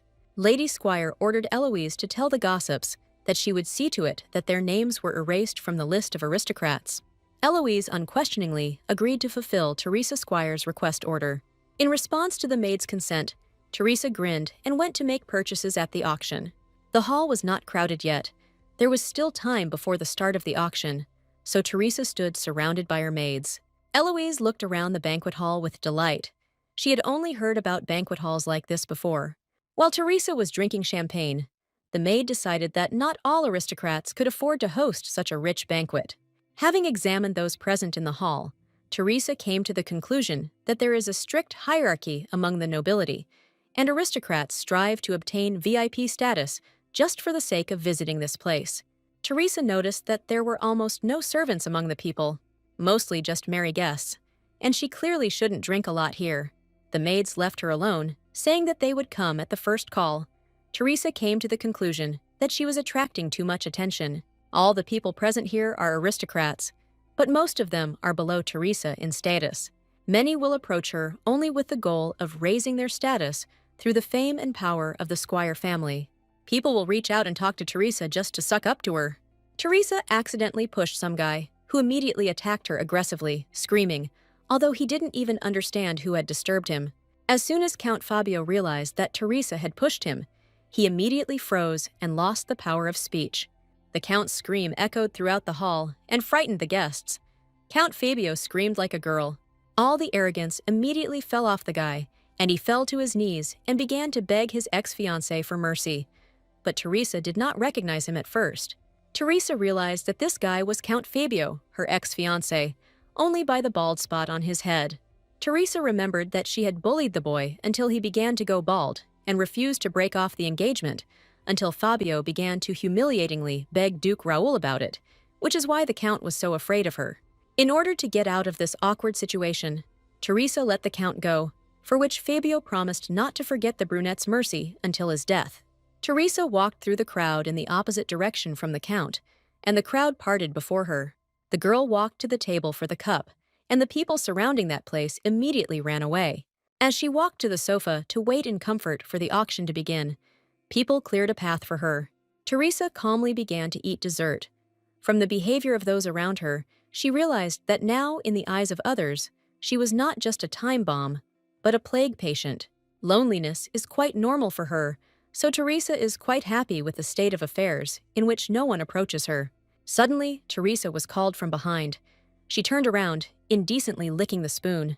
Teresa was called by a lady who asked how Squire was doing and feigned pleasant surprise at her presence. Teresa didn't recognize this girl at all, although, as the author of the universe, she should know everyone here. The constellations didn't like this state of affairs at all. Teresa noted that as the channel's level and the number of viewers increased, so did the number of haters who do not understand at all that games are not created by one person, but by a whole team. Even the lead developer can't remember all the background characters, which, by the way, he didn't draw or write. Teresa saw that the main hater was blocked by Oswald. She realized that he didn't just call himself the channel administrator for nothing. Taking a look at the girl and her companions, Teresa came to the conclusion that although she did not remember them, the previous owner of the body would not have let such treatment go unpunished. Teresa was distracted from thinking about revenge by a familiar voice. An older woman approached the crowd of girls and called out to them all. She politely joined the conversation, looking softly at the girls. Teresa turned and looked at the woman in shock. Her eyes widened in surprise. She clearly remembered who this woman was. This is the Marquise of Chatti. Her daughter is a member of the imperial family. The Marquise herself has a brilliant reputation. It is Marquise Chatti who will take Livy under her wing in the future and teach her etiquette and other sciences. If Teresa screws up, it will be a fatal mistake. Chatti greeted Teresa separately. The girl needed to show herself from her best side. The Marquise made a slight respectful curtsy and began to expect something similar in response from Teresa. A quest opened up that needed to be completed brilliantly. At first, Teresa didn't understand what this sudden test was. Lady Squire began to think hard about what she should do. She should have been the first to greet everyone, but she didn't know the titles or names of anyone else present. Teresa mentally asked for a hint, and a notification appeared in front of her that new products had appeared in the store. It dawned on Teresa that there was a store in this game, and there would definitely be something useful for her there. Teresa summoned the store, and a variety of items appeared in front of her that she could purchase. Of the many products presented in the store, Teresa found the ones she needed: an etiquette book and a character test. First of all, Teresa purchased a character check, spending 5,000 coins on it. The girl's next purchase was a book on etiquette. Teresa made a polite curtsy and bowed. She apologized for being late in greeting. The girl did not expect to meet the Marquise at today's auction. The Marquise looked closely at Teresa, assessing her behavior. When the girl straightened up, she greeted the Marquise and considered it an honor to have the attention of such an important person. Lady Hamiel mockingly noted that since her last meeting with Teresa, the brunette had become a well-mannered lady. Teresa thanked the girl politely. It was more important for her to impress the Marquise than to prove her case. The Marchioness of Chatty bit her lip imperceptibly and noted that Lady Squire had indeed changed for the better. Teresa glanced at the pop-up notification window. The unexpected quest had been completed perfectly. The Marchioness assessed Teresa's behavior. She was pleased and expressed hope for a pleasant conversation between her and Lady Squire. A smile blossomed on the woman's face. The Marquise of Chatty rarely smiles without reason, so her smile means that Teresa has succeeded. After successfully completing the quest, donations began to pour in on Teresa, and viewers were surprised that she spent part of her savings instead of saving up until the very end. Commentators enjoyed Teresa's antics, at which point Lady Hamiel asked the brunette about her birthday. In Lady Hamiel's eyes, Teresa is still a little girl. She is surprised how the brown-haired girl could grow into such a beautiful lady. Teresa refused to use such words, saying that it was just flattery that was not needed now. The Marquise of Chatty smiled lightly and hinted that this year would be interesting and would bring great changes. In the eyes of the Marquise, Teresa will soon become the flower of high society. The woman looked at Teresa from head to toe with an attentive glance. At that moment, the constellations became interested in what the flower of high society meant. Teresa began to mentally explain to the audience the meaning of this title. In order to reach the end with the Emperor, you must definitely stand out at the ball, which takes place in August. The Emperor himself must place a wreath of white lilies on the heroine's head. Calmly dismissing these thoughts, Teresa came to the conclusion that this had nothing to do with her. She was a villain, not a heroine, and planned to focus on her studies. One of the girls noted the bracelet that sparkled on Teresa's hand. Livy's gift was with her after all. The question of where the brunette got this bracelet from did not take Lady Squire by surprise. Teresa touched the bracelet and smiled softly. The decoration stood out because it did not suit the status of the heroine. The girl said that it was a birthday present from her younger sister, which delighted her interlocutors. The conversation turned to the news of the younger Lady Squire's recent return to the family, and everyone was surprised that Teresa and Livy had become so close so quickly. Teresa looked tenderly into space, her gaze warming and her smile softening. She remembered the image of Livy when the younger one, with hope in her eyes, presented Teresa with a box with a gift. The brunette answered honestly that anyone who sees Livy will not be able to help but be imbued with the image of a sweet and kind blonde. There was a pause in the conversation as everyone enjoyed the warmth that came from Teresa's tone. Lady Squire slumped uncomfortably, thinking she had been too sentimental. The Marquise reassured Teresa by saying that she remembered her sister, and once again that evening, Lady Chatty smiled at the villain. The girl in blue was also reminded of her younger sister by Teresa's words. All the girls began to discuss the days they spent as children with their sisters, their quarrels and games. The Marquise noted that sisters can quarrel and make up 100 times a day, and there is nothing unusual or bad about this. Sisters are each other's best friends. Looking Teresa in the eyes, the Marquise of Chatty added that she hoped that she and Livy would also be able to support each other. Teresa said hesitantly that she would try to bring about something like that, but she thought that a warm relationship between her and Livy was impossible. When the girl was about to leave, Lady Hamiel stopped her and held Teresa's hand. The girl said that she was grateful to the elder Lady Squire for unlocking for her, and everyone present the memories of a happy childhood surrounded by family. Teresa started to deny that she had done anything as positive comments and donations poured in. To keep the mood of the audience, Teresa had to agree with Lady Hamiel's words and accept the thanks. Finally, the auction began, And gradually, it was the turn of the key to the dimensions to find its buyer. Teresa watched the price from the balcony, and the presenter, who announced that a lot from an anonymous sponsor was now on sale.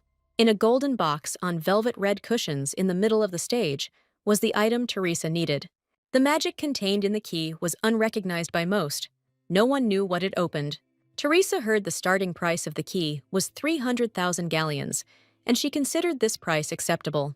Whispers began to spread throughout the hall. The name Magic Key is certainly interesting, but it's just an antique key. Someone raised the bet to 400,000. The host asked if anyone was ready to raise the bet even more, or the key would go away. Teresa raised her hand and got the host's attention with clear words. She was ready to raise the stakes. Teresa set the price at 1,000,000 galleons. The host's voice wavered as he confirmed the bet. Teresa's face opposite was expressionless. A wave of sighs and whispers passed through the rows of auction participants, and everyone could not contain their interest and turned to look at Teresa. Teresa's calm face was only lit up with impatience as the host announced that the lot was going to Teresa Squire for 1,000,000 galleons. When Teresa arrived home, she decided to put her plan into action and show the audience what she needed the key for. Talking to the audience and understanding their interest, Teresa took the key out of the box. The magic key glittered in the light. The girl mentioned that she had chosen this room for a reason. The girl happily waved the key, showing it off to the constellation spectators. She inserted the key into the keyhole, and the room was illuminated by a bright light from the keyhole. Behind the door that opened after using the key was a storage room for magical items. The girl finished reading the spell and entered the vault. What she saw shocked all the spectators. Teresa explained that the vault that had opened was the secret fund of the previous Duke of Squire.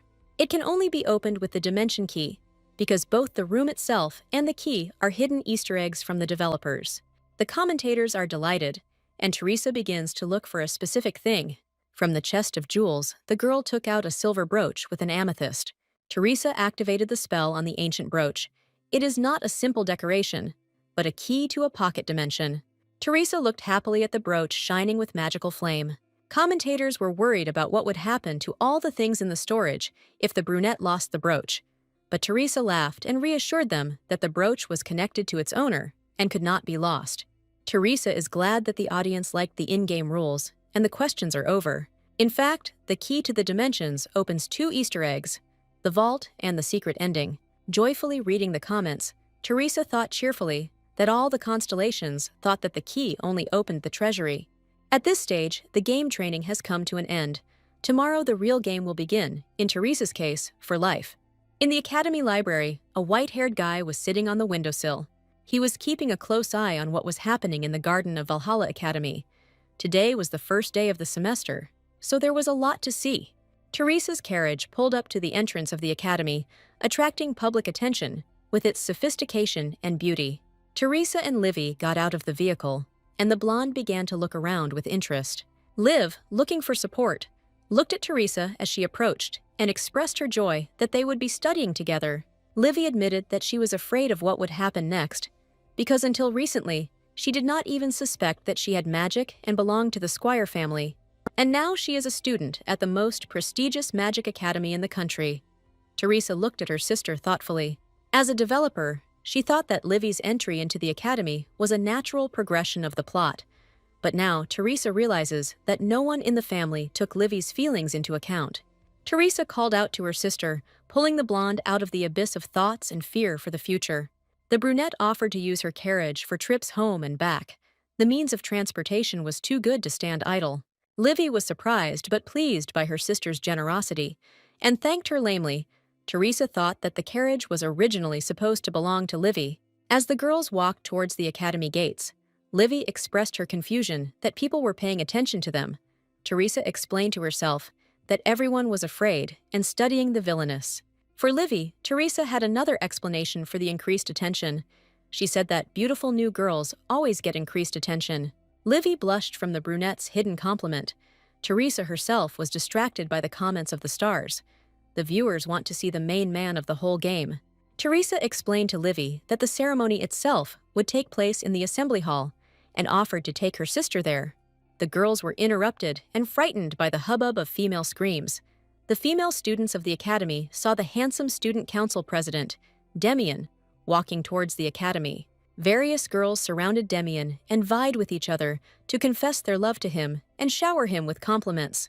Levy asked her sister who Demian was. Teresa told the blonde that he was the president of the academy's student council. Livy was trying to spot the guy in the crowd with interest, and Teresa just wanted to check something, and Demian's presence turned out to be to her advantage. According to the original script, Demian should now be running away from a crowd of fans chasing him. The guy with blue hair is supposed to bump into Livy and thus get to know her. Demian is a special student who receives a scholarship from the Squire Foundation and cannot be overlooked. Teresa stood quietly and waited for Demian to meet Livy and show her a sweet scene. Suddenly, Demian crashes not into Livy, but into Teresa herself. Worried that he pushed the girl, Demian asks Teresa if she is hurt. Teresa looks at the guy in shock. Her head was pounding that Demian should have run into Livy, not her. Teresa, Livy, and Demian look at each other awkwardly as they stand in the garden outside the entrance to Valhalla Academy. Teresa pushed aside the thought that the scene was wrong and ordered the system to tell her about Demian. The system, without losing a second, brought up information about Demian, a rowdy guy with a head. Teresa was most interested in the heart scale. The hit woman concluded that even playing as a villain, she can build relationships with the heroes. The character's behavior changes depending on his level of sympathy. 1 heart means friendship, walks, and a friendly attitude. 2 hearts raises the relationship status to best friendship, giving the opportunity to get to know the character better. 3 hearts open flirting. The character shows signs of attention to the girl and invites her on a date. 4 hearts mean love. The character's touches and attitude towards the girl become more tender and sensual. And finally, the 5 hearts lead to the true ending, to a happy ending from now until the end. The black hearts that Demian had towards Teresa signify hatred and hostility. This is the exit to a bad ending. 1 heart is wariness, 2 is anxiety, 3 is a sign of threat, 4 black hearts show killing intent, and 5 shows that a bad ending has occurred. To summarize, the black hearts are a warning to the player. At the first meeting, Demian shows 1 black heart to Teresa. The girl is obvious what it is because of the constellation's spectators, watching the glances between Teresa and Demian, began to watch closely how the girl would achieve this male character. Teresa is supposed to look down on Demian because he is a commoner, but Teresa decides to act in a way that will increase his sympathy level. Teresa smiled sweetly at Demian, tucking a strand of hair behind his ear, greeted him, and asked how he spent his holidays. Demian's eyes widened. He expected anything from the Villainess, but not a nice attitude towards himself. Demian noted that Teresa was in a good mood today. The girl replied that there was a reason for this. Teresa motioned for Livy to come over and introduced the cute blonde to Demiana. Livy lowered her hands in embarrassment and looked away with her green eyes when Teresa introduced her to the student council president. The reason Teresa was happy was the return of her little sister. Livy herself started a conversation with Demian and introduced herself to him. The guy awkwardly greeted her in return. While the blonde and the blue-haired man were talking, Teresa decided that even if she couldn't gain his sympathy, she would avoid death if she was kind to Demian. Demian noticed something strange in Teresa's behavior and cast a suspicious glance at her with his yellow eyes. Hiding her embarrassment and self-interest, Teresa asked the guy if Demian was going to help organize the entrance ceremony. Teresa compared Demian's view of himself to a programmer's view of a small but significant bug in the code. The brunette smiled sweetly at the guy, pushed Livy towards him, and asked him to accompany her younger sister to the gathering place for freshmen. Demian agreed to help Livy get to the meeting place, but noted one thing. The guy looked down at Teresa angrily and asked how she knew he would be helping with the entrance ceremony. Demian's glasses slid down in surprise, and the guy asked Teresa again how she knew that he would be helping with the initiation ceremony. Looking at the guy's face, Teresa mentally chuckled. Being a developer, she knows even more. Smiling at the young man, Teresa said that everyone knew about his role in today's event. Teresa again attempted to hand over responsibility for Livy to Demian, but was interrupted by an angry shout. A pink-haired girl approached the trio, breathing angrily. She had clearly come to get even with Teresa. Livy peered uneasily over her sister's shoulder, as Teresa recalled the person who had interrupted them. Mimosa Brown, who arrived, saw that Teresa and Demian had bumped into each other and were talking, and she demanded that the eldest lady squire move away from Demian. In Valhalla, the main principle is equality. But even here, few could afford to communicate with Teresa on equal terms, much less be rude to her. Only Mimosa Brown allowed herself to communicate frivolously with the eldest daughter of the Squire family. Mimosa Brown is just as much of a villain as Teresa. Her mother is the Emperor's sister, so Mimosa is part of the imperial family. Her amethyst eyes indicate that imperial blood flows in her veins. Mimosa roughly pushed Teresa in the shoulder, pushing the brunette away from the blue-haired boy. Lady Brown decided that the Villainess dared to flirt with Damien. The guy got nervous and felt awkward because Mimosa reacted so aggressively to a simple conversation with him. Teresa grabbed Mimosa's hand with hers and squeezed it gently but firmly, stopping the physical assault. The brunette smiled sweetly, greeting Mimosa as if they were friends and not competitors for unofficial power in the academy. Mimosa pushed the brunette away from her in shock and jumped away from her, tearing her hand out of Teresa's palms. The eldest daughter of the Squire family introduced her younger sister Livy to Mimosa Brown and asked her not to disturb the blonde in the future. Teresa leaned towards Mimosa's ear and whispered threateningly that if Livy was offended, the brunette could not guarantee the offender's safety. Mimosa jumped away from Teresa in fright and anger. The brunette dared to threaten a member of the royal family. Teresa looked calmly at Mimosa. In fact, she warned Lady Brown to protect the pink-haired one herself. Livy stands above the imperial family because she is the main character of the game. If Mimosa Brown dares to stand in Livy's way, she will undoubtedly die. Teresa, Livy, Mimosa, and Damien were surrounded by a crowd of academy students. The students were discussing that Teresa and Mimosa were arguing again, and all because Squire Senior greeted Damien. Someone mentioned that Teresa was the president of the Brides of Clyde Club, which caught the girl off guard. The girls discussed how Teresa only saw Clyde, and that the brunette would never pay attention to anyone else. Teresa blushed. All her arrogance was knocked off her. Clyde's Brides are not just a club, but a real fan club. In Valhalla, there are only 2 fan clubs of the main characters: the fan club of Clyde's bride, the Clydians. The second fan club is dedicated to Damien. The girls call themselves people who worship Damien, the second name of Demise. Teresa is the president of the Clydians, and Mimosa is the leader of Demise. They were people from different factions, so they became enemies. The traveler thought with embarrassment that she should have thought this point through better when she wrote it down. Now she is ashamed of herself, of Teresa, and of these senseless fan clubs. Livy was worried that her sister had started to behave strangely and asked Teresa if she was okay. The brunette hurried to calm the blonde down. Teresa calmly asked Livy not to worry and sent her off with Damien, which made Mimosa very angry. Lady Brown shouted that Teresa didn't dare send her sister with Damien. Teresa even had to cover her ears from the volume of Mimosa. And Livy, frightened, went behind her sister's shoulder. Teresa began to look for a way to escape from Mimosa. And this dialogue, the girl noticed how the professor of the Valhalla Academy, Ilya Bernstein, passed by. Teresa realized that this was a great opportunity to escape from Mimosa and leave Livy and Damien alone. Teresa abruptly placed her hands on Mimosa Brown's shoulders, causing the pink-haired girl to freeze slightly. Teresa cheerfully said that she was going to meet the professor, but completely forgot about it. The brunette grabbed the bewildered Mimosa by the arm and dragged her along with her. Teresa led Mimosa, who was cursing in every possible way, away from Damien and Livy. Damien looked after the girls with confusion. On the way, Mimosa accused Teresa of going crazy and daring to use physical force against her. The professor stopped when he heard approaching screams. Mimosa fell silent in shame when she noticed that they had approached Professor Ilya. The broad-shouldered professor looked down at the girls, and for a second, both Brown and Squire were frightened. The professor's pose did not change at all, but his gaze showed calmness and goodwill. Ilya asked the girls what was going on. Mimosa was frightened and could only pronounce the professor's name, while Teresa calmly looked at the man. Brown hid behind Teresa's back, and the brunette calmly turned to the professor. Greeting him, the girl asked about her future specialization. The professor thought, slightly drawing his eyebrows together. Professor Ilya invited the girls to go into his office, heading there ahead of them. Mimosa said, in fear that she had a meeting with her scientific supervisor. The professor let her go. Mimosa Brown walked away from Teresa and the professor with an angry expression, while Teresa looked after the pink-haired girl with a smirk. Ilya, looking softly at the student, told her to go up to his office. Teresa confirmed the professor's words and immediately called up information about the character, who is Ilya Bernstein. A window with information about him appeared next to the professor.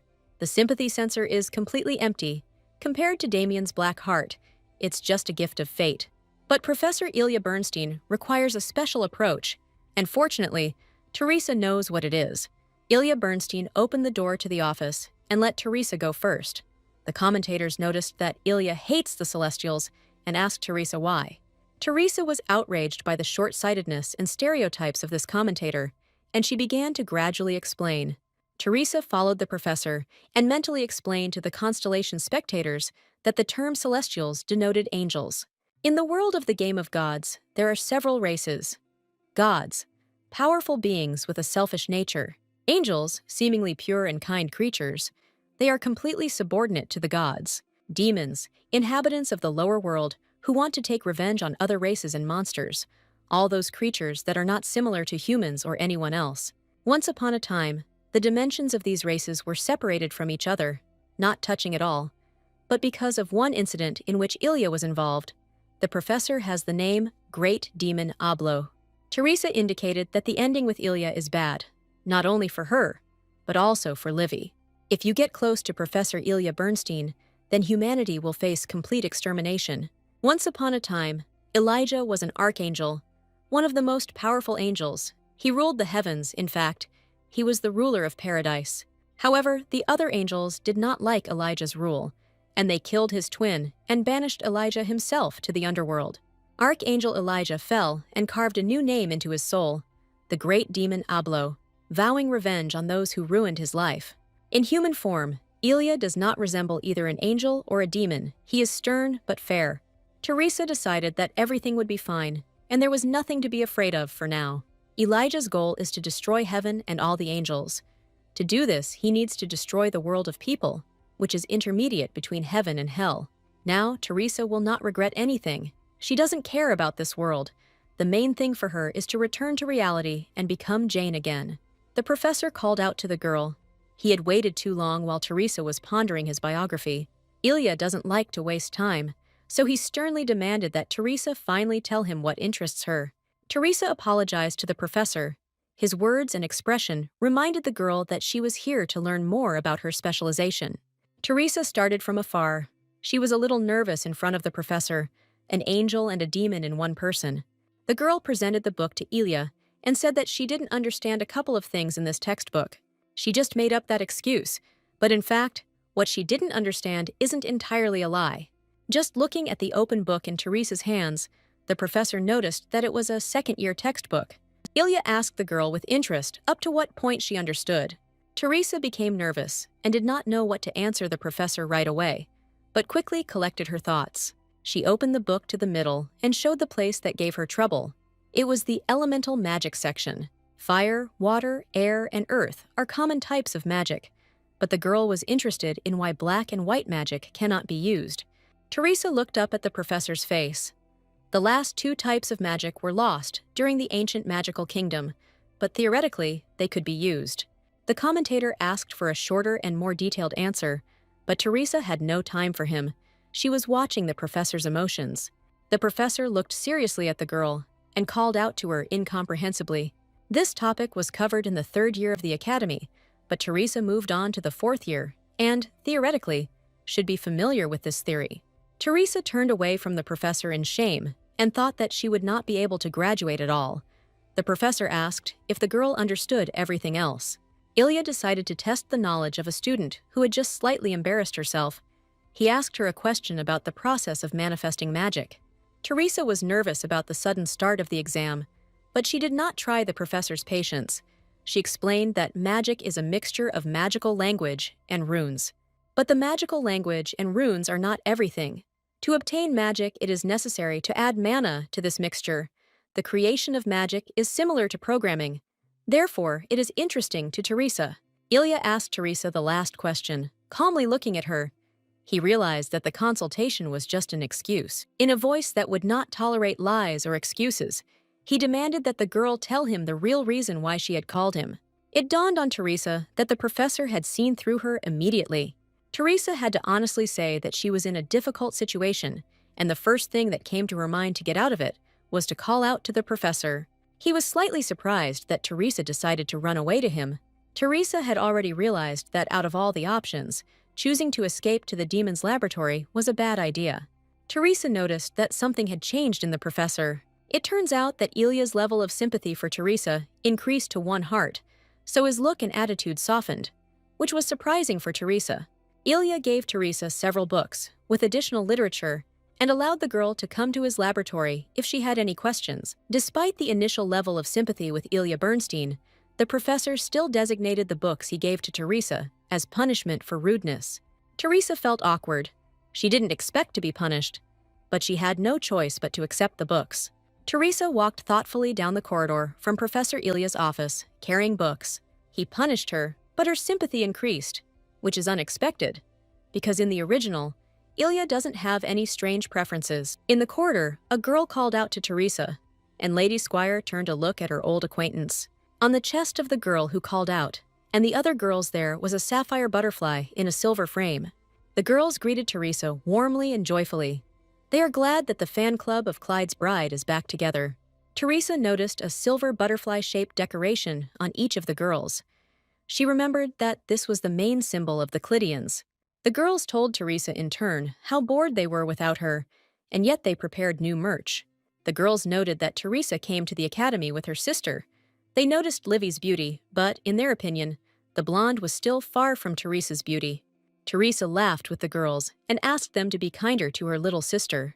In the Clitostock fan club, everyone acts like villains and bullies Livy, but since Teresa is the head of this company, she can prevent Livy from being bullied. The main problem is Mimosa. She will not submit to Teresa so easily, so we need to find a way to stop her from mocking Livy. Teresa sighed as she thought about it. She was already tired of thinking of ways to keep Livy safe, and herself along with her.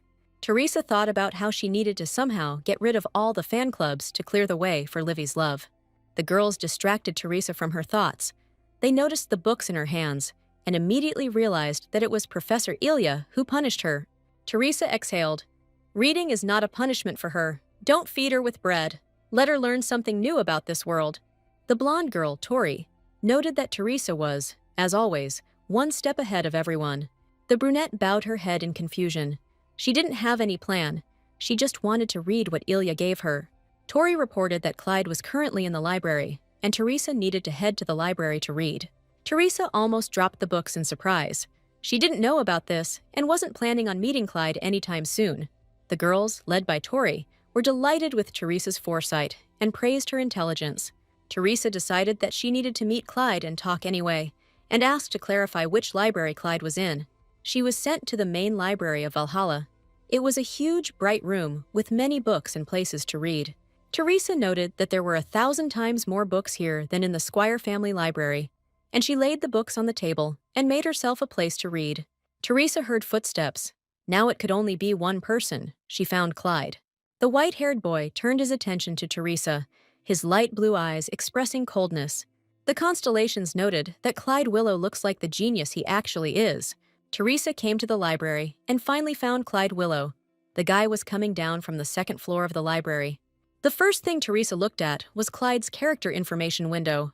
The young man didn't even deign to glance at the president of his fan club, which is not surprising, since the information about him says that Clyde hates love. Teresa looked at the information window in shock. She was shocked that Clyde had 2 hearts of the sympathy scale filled with black. Viewers noticed that all the main male characters had birthdays on January 31st and asked Teresa about it. The girl answered that the fact is that the culmination of the game falls on that day. All characters whose sympathy bar fills with red hearts will send Livy a birthday invitation. Depending on whose invitation Livy accepts, the ending will change. Teresa was distracted from her conversation with the audience by the scraping of a chair on the floor. Clyde pushed the chair away from the table and sat down. Teresa turned her interested gaze to the guy. Despite his obvious dislike, Willow sat down not too far from Teresa. For the sake of appearances, Teresa returned to the books that Professor Ilya had punished her with reading. One of the constellations demanded that Teresa sit opposite Clyde. The girl refused, saying that Clyde was not just constantly in the library. It turns out that the Magical Academy Valhalla belongs to the Willow family. Clyde's grandfather is the chairman of the academy. Clyde's father, Leonardo Willow, died at a relatively young age from mental illness. Therefore, the Duke of Willow appointed his grandson, Clyde Willow, as his heir. Unfortunately, relatives from the collateral families opposed this decision, citing the fact that Leonardo's mental disorder was passed on to Clyde. However, once Clyde graduates from the academy, the relatives will no longer be able to challenge Duke Willow's opinion and question Clyde's abilities. Now, when there is still a chance to change the academy chairman's mind, all the Willow family's side branches are waiting for the moment when Clyde stumbles. Clyde just needs to get through this year, so he simply hides from danger and intrigue in the library. Clyde noticed Teresa's close attention to his immodest person and turned his gaze to her. He cast a cold and angry glance at the girl. He was clearly not pleased with the attention from the brunette. Teresa didn't pay much attention to Clyde's presence. She was reading enthusiastically. The girl liked the chivo that the professor gave her. She even thought about finding the next volume. She happily came to the conclusion that elemental magic was the most difficult, but at the same time, the most interesting. Teresa was distracted from her fascinating reading by the rough voice of Clyde Willow, who became interested in the fact that Teresa Squire herself was busy reading. He looked down at the girl and gloated that Teresa had to follow him into the library, although before she could not be driven here, even under threat of death. Teresa decided for herself that if she stayed close to the main male characters, Livy wouldn't be able to get them, and she explained to Clyde that she just wanted to focus on her studies this year.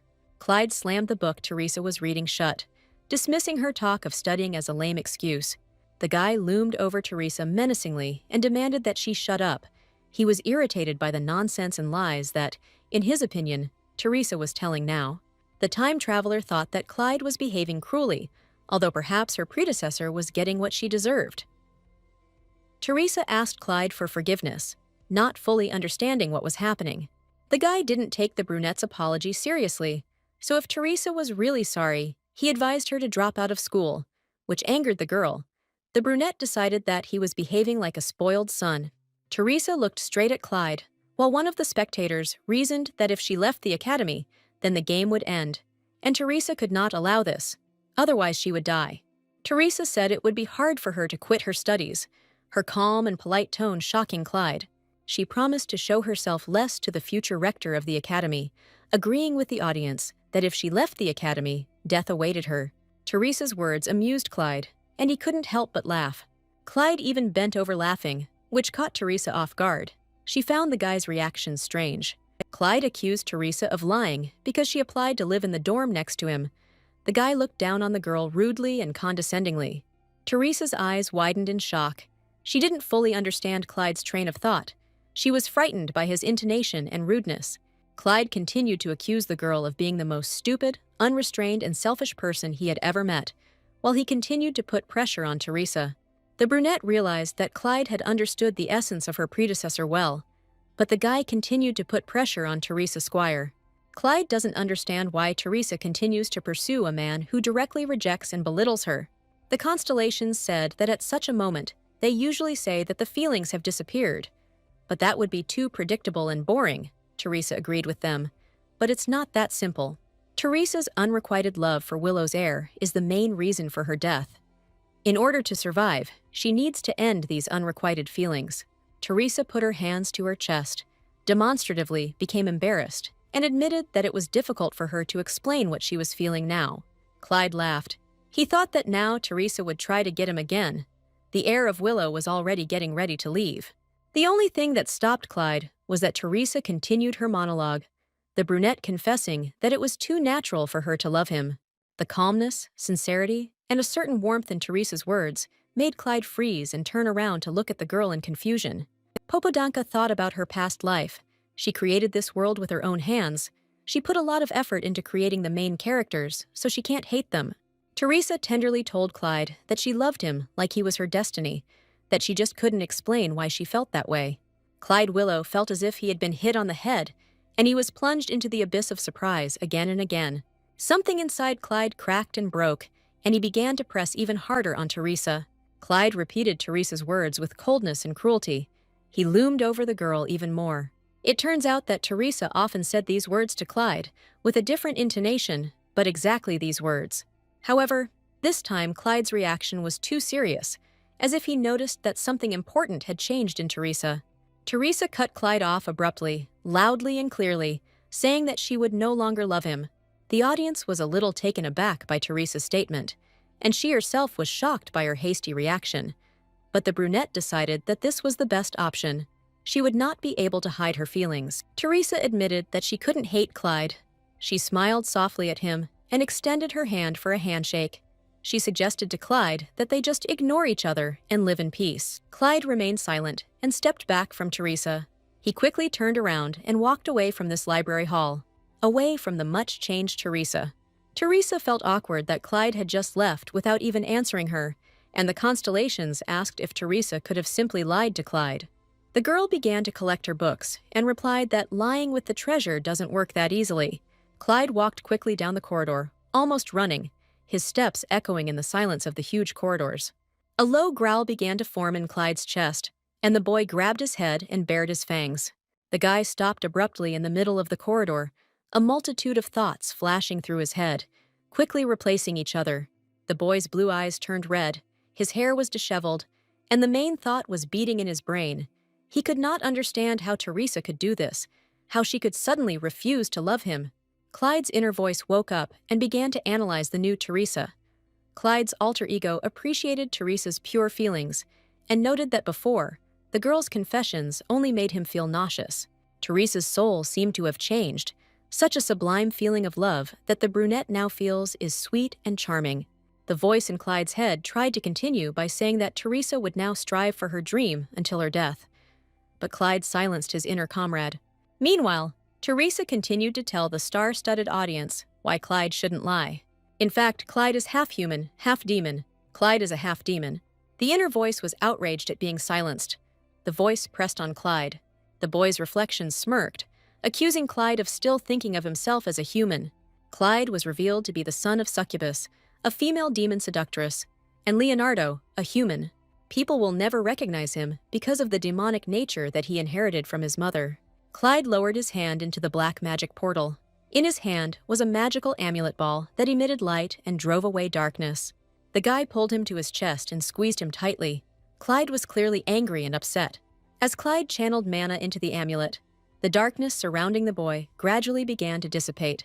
The red and black tentacles of Clyde's demonic essence finally began to release him from their embrace. In the moonlight, the last words of the young man's demonic double for the day were heard. He was unhappy that Clyde was driving him away. Another curse towards his demon brother fell from the hero's lips. It was time for Clyde to rest. Teresa approached the dormitory, which turned out to be a separate two-story building. Teresa looked with awe at the majestic place where she would have to live for the next year. The girl entered the room. She was warned that it was shabby, but in fact the hostel looked quite nice. Teresa wanted to have a snack. At that moment, she noticed a note from one of her maids. The resourceful Eloise handed Teresa a sandwich. Teresa threw the books on the table. Finally, the day was over. The girl collapsed tiredly onto the bed. She wished that this day would end calmly and quietly. The girl found the strength to get out of bed. She was going to have a snack, then read a little and finally go to bed. Unfortunately, the girl's plans were not destined to come true. A familiar voice asked her how her first day at the academy went. Administrator Oswald decided that now was the time to visit Teresa. The brunette's face was distorted in fear, and a chill ran down her spine from the voice of the unexpected and unpleasant guest. Oswald took the sandwich from Teresa's hands and looked at the snack with disgust, at which moment Teresa recoiled in fear from the channel administrator. Oswald looked at the sandwich as if it were something inedible, as if it were not a piece of bread and salad, but some kind of toy. The man threw the bag of food on the floor. Now the sandwich is inedible. Oswald gently scolded Teresa for not eating well, at which point the girl angrily clenched her fists. She really wanted to hit the guest. Oswald took Teresa's hand and as deceptively softly. She accused the girl of not eating well. The girl winced at such words. Teresa announced that Oswald had turned on the commercial again, the brunette carefully watching every movement of her interlocutor. The administrator touched the girl's hand with his lips and praised her, thanks to Teresa. Applications for interviews come one after another. With a snap of his fingers, Oswald changed the academy uniform Teresa was wearing into a beautiful golden dress. The surroundings changed, and Teresa found herself at a table opposite Oswald, with a variety of elegant dishes on the table. The administrator grinned, but the emotion did not reach his eyes, and gestured for Teresa to sit at the table. Teresa was embarrassed and asked directly if Oswald really just wanted to have a bite to eat in her company. Oswald smiled slyly and replied that a shared meal would clearly seem like a boring pastime to the audience. Oswald snapped his fingers, and the world around Teresa spun like a top. Thousands of comments from viewers appeared before the girl. She did not expect that so many people were interested in hearing her. Teresa did not even have time to realize what was happening. The screams of thousands of commentators gave the girl a headache. She winced in pain and tousled her hair with her hand. The administrator confirmed the obvious. Viewers really like it when he appears on air. Teresa chuckled skeptically and looked askance at Oswald, noting that the constellations were crazy about the administrator. Teresa compared the audience to Clyde and Damien's fangirls, who continue to seek Oswald's attention even if the object of their interest shows nothing in return. Oswald moved behind Teresa again, showing that he was the one in control. Teresa swallowed the lump in her throat in fear. Her body froze with fear, and her legs gave way. Oswald, like a gentleman, pulled out a chair for Teresa and announced that the comments Teresa had seen before had been censored. The manager pointed to the dish prepared especially for Teresa and hinted that Teresa should have noticed that there were more coins than donuts. Teresa remained silent at Oswald's words. Teresa actually noticed that the number of coins she had was always much higher than the number of comments. Oswald uncorked a bottle of red wine and poured alcohol for the girl, warning her that he usually didn't stoop so low, but now the situation required it. The administrator thought that he saw nothing wrong with an interview during a meal. Teresa glanced suspiciously at the glass filled with red liquid. Teresa glanced at the dish she had been given for dinner and noted that Oswald was trying to appear decent despite his behavior. Looking condescendingly at Teresa, Oswald began to explain to her that before entering the stream, viewers read the description, and sometimes even the guide to the game. The streamer must convey important information to the constellations, but not tell the entire plot of the game. While Oswald spoke, Teresa watched him closely, her eyes reflecting a complex thought process. Teresa came to the conclusion that the constellations know only general information about the game of the gods. The viewers are not aware of the true identities of the heroes and the endings. The administrator asked to take this information into account, broke into a predatory smile, and asked to bring the viewers up to date. Teresa hid her eyes behind her bangs. She didn't want anyone to see her emotions. She had no choice and began her story. Teresa began with the story of Professor Ilya. Looking at the plate, but not touching the food, the girl told that Ilya is not a man, but a fallen angel who became a demon and wants to turn the world of people into a second world of demons. The human world separates heaven and hell. It is something like a transfer station. Teresa imagined the world of people if Ilya brings his plans to life. If the world of people turns into hell, then the whole world, in fact, will turn into a fiery Gehenna. Oswald clarified that the great demon meant the demon king. The man thoughtfully touched his chin. And didn't that mean that Ilya was capable of destroying this world in the blink of an eye? Teresa looked away, thinking about her words.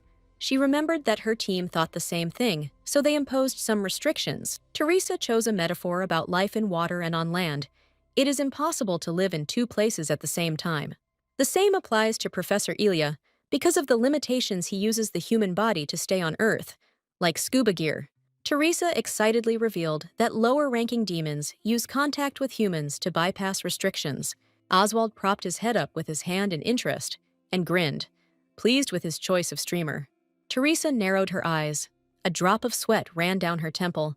She didn't understand when the administrator managed to sit back down in his seat.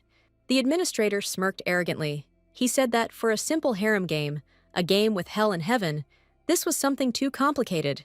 Teresa was embarrassed. Her brainchild was appreciated for the first time.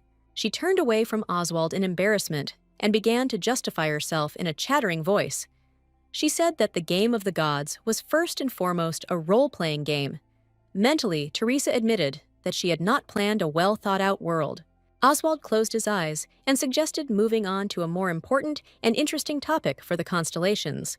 Oswald summoned the images of all the main guys of the game of gods and asked Teresa for important information for the audience. Today, she met the three main male characters and listed their main qualities. Oswald clasped his hands, chuckled, and addressed Teresa in a mysterious voice. The channel administrator, his eyes flashing predatorily, rudely asked which of the three heroes Teresa liked the most. Oswald asked who was closer to the ideal type of man in Teresa Clyde's opinion, Demian or Ilya. Teresa pursed her lips and gave an answer that was unexpected for everyone. She didn't like anyone.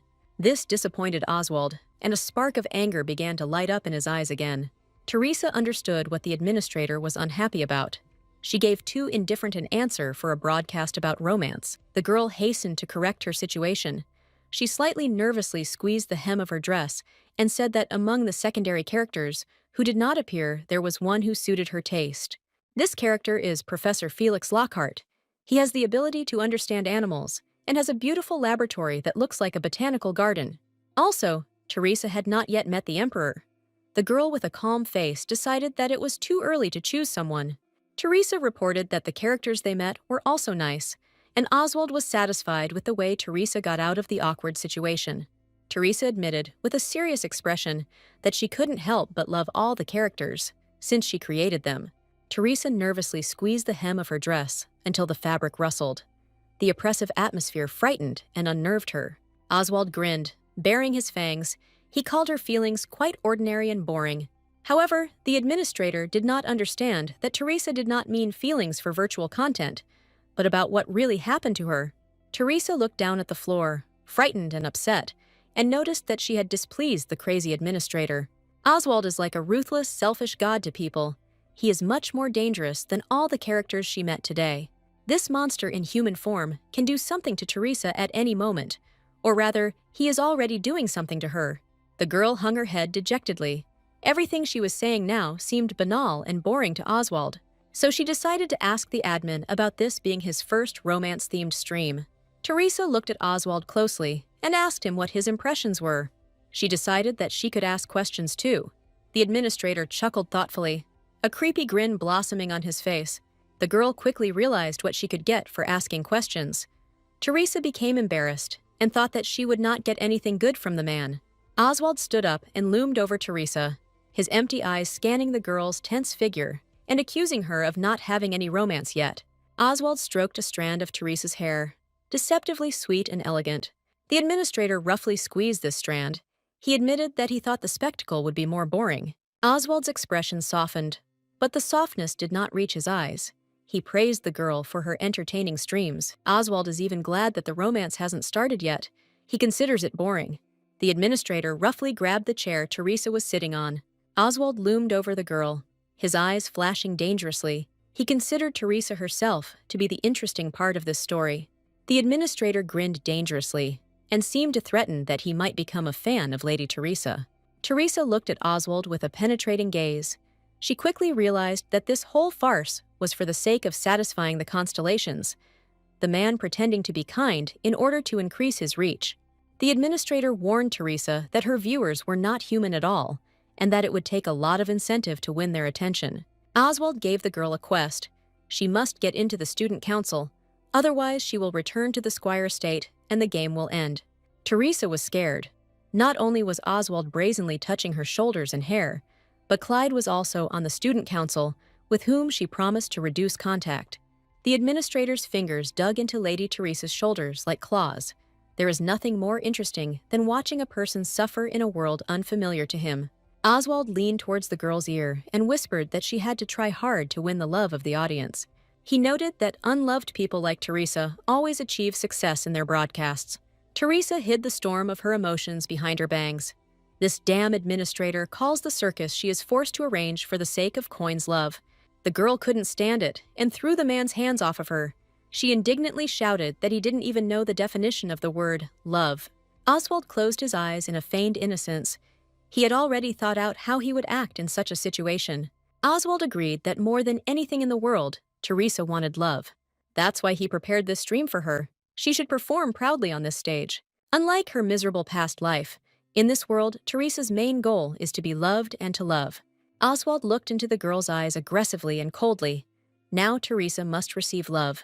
Teresa froze in fear. Her body seemed to turn to stone with fear. The girl smiled bitterly. Having finally lost faith in Oswald, this freak put the love of parents and lover on the same level with the pitiful coins that she receives from the audience. When the clock struck 2 in the morning, Teresa realized that it was absurd to ask about love from an administrator who was incapable of feeling anything at all. The man noticed the time on his watch and drew a conclusion. Unfortunately for the administrator, and fortunately for Teresa, it was time to end the interview. The administrator pressed his forehead against the girl's, hoping to get some words out of her. Teresa only demonstratively and nervously turned away from the administrator. Such an action even surprised the local god. He looked at Teresa with disappointment and was indignant that kissing her on the cheek goodbye was not common in the world where Teresa came from. The girl only remained silent in response, trying not to meet the gaze of this demon in human form. Oswald grabbed Teresa roughly by the chin and turned the frightened girl to face him. He demanded that the girl no longer dare to evade him or contradict him. With an evil gleam in his eyes, he warned Teresa that he had no intention of changing his habits for her sake. The administrator softened absurdly and wiped a tear from Teresa's cheek. He still left a kiss on the salty, tear-stained cheek of the trembling girl. At the last second, the administrator wished the girl good luck and returned her to the world of the game of gods. Teresa was back in her dorm room, standing next to the dead sandwich again. On closer inspection, it turned out that Teresa was still shaking. The girl, in a state of shock, began to clean up the spoiled food from the floor with her hands. It occurred to her that she could get away with magic, but she only smiled bitterly. From now on, she is trapped by the unfeeling administrator and the constellations. She has lost her real name and is shrouded in the chains of false love. She whispered to herself that this day was finally over, and she sat on the floor for a long time and mourned her bitter fate. In the morning, Teresa, as if nothing had happened, was getting ready for classes. One of her maids became concerned about the monotony of clothes in the academy. Teresa hastened to reassure the maid that she only liked this form. Eloise found the plus of the shape to be that the butterfly brooch suits the shape better than other dresses. Teresa always wore the Clyde Club badge at the academy. At home, the brunette did not wear the brooch because she was afraid of her father's anger, and now she also refused to wear the jewelry. Both Clyde and Damien are on the student council, and to complete the quest, she needs to win the sympathy of both, which the brooch will prevent. Teresa headed to the academy, reading the books Ilya had given her along the way. Teresa put global problems aside and focused on Ilya's task. She didn't have time to familiarize herself with the materials in detail, but she hopes for the future. Without noticing the road, Teresa crashed into a man's back. It turned out to be Damiana. The guy looked at Teresa with incomprehension. The girl had to lift her head high to see Damien's face. Teresa apologized for her inattention and smiled awkwardly at the guy. Damien accepted the girl's apology and admitted that he himself was not entirely innocent. Although Damien's main occupation is studying, he is also a hired killer, so it is unclear how he did not notice Teresa's approach. Teresa sweetly asked the guy if he was hurt. Damien looked Teresa over with a searching expression, politely replying that he was fine. The young man leaned towards Teresa and noticed that she had something on her forehead. The guy reached towards the girl's face to remove the debris from her face. Teresa caught a Vietnamese flashback with Oswald from this movement, as the administrator roughly squeezed her face. Teresa recoiled from Damien's hands in fear. She didn't even have time to realize what had just happened. Damien was shocked by the girl's actions. He widened his eyes in surprise and raised his eyebrows. Teresa felt awkward about her actions, so she quickly changed the subject. Teresa was heading to the main building. Just like Damien, they headed there together. Damien cast a sly and predatory glance in the direction of Teresa as she left. Damien brought the brunette to his laboratory and invited her to have coffee together. Teresa smiled sweetly and awkwardly at the guy. She admired the coziness of the laboratory and mentally wondered why Damien needed this meeting. Damien, making coffee in a covered Turk, pretended to be glad about the girl's words. The audience was outraged that the room was empty and undeveloped, to which Teresa responded that the room reflected a person. Damien despises Teresa, and his attempts to be nice to her are just a facade designed to hide his killer nature. Teresa remembered that the invitation to the lab was supposed to happen at the level of 1 red heart. She thought that Damien's sympathy level had changed. The girl called up the character status window and gasped. Now the sympathy level was filled with 2 black hearts. Teresa was taken aback. Just yesterday, when they had a rather nice conversation, Damon had only 1 black heart. She did not understand and internally screamed with indignation where such a level of hostility could come from. Demian noted that this was Teresa's first time in his lab. The girl dodged the answer. The previous Teresa could have easily gotten here herself, so it was better not to answer the killer directly. Distrustfully, Demiana acknowledged the girl's words and poured her a drink. Demiana asked Teresa directly about the reason why she came to the entrance ceremony with her sister. She clearly did not want to congratulate Livy on the title of Best Student.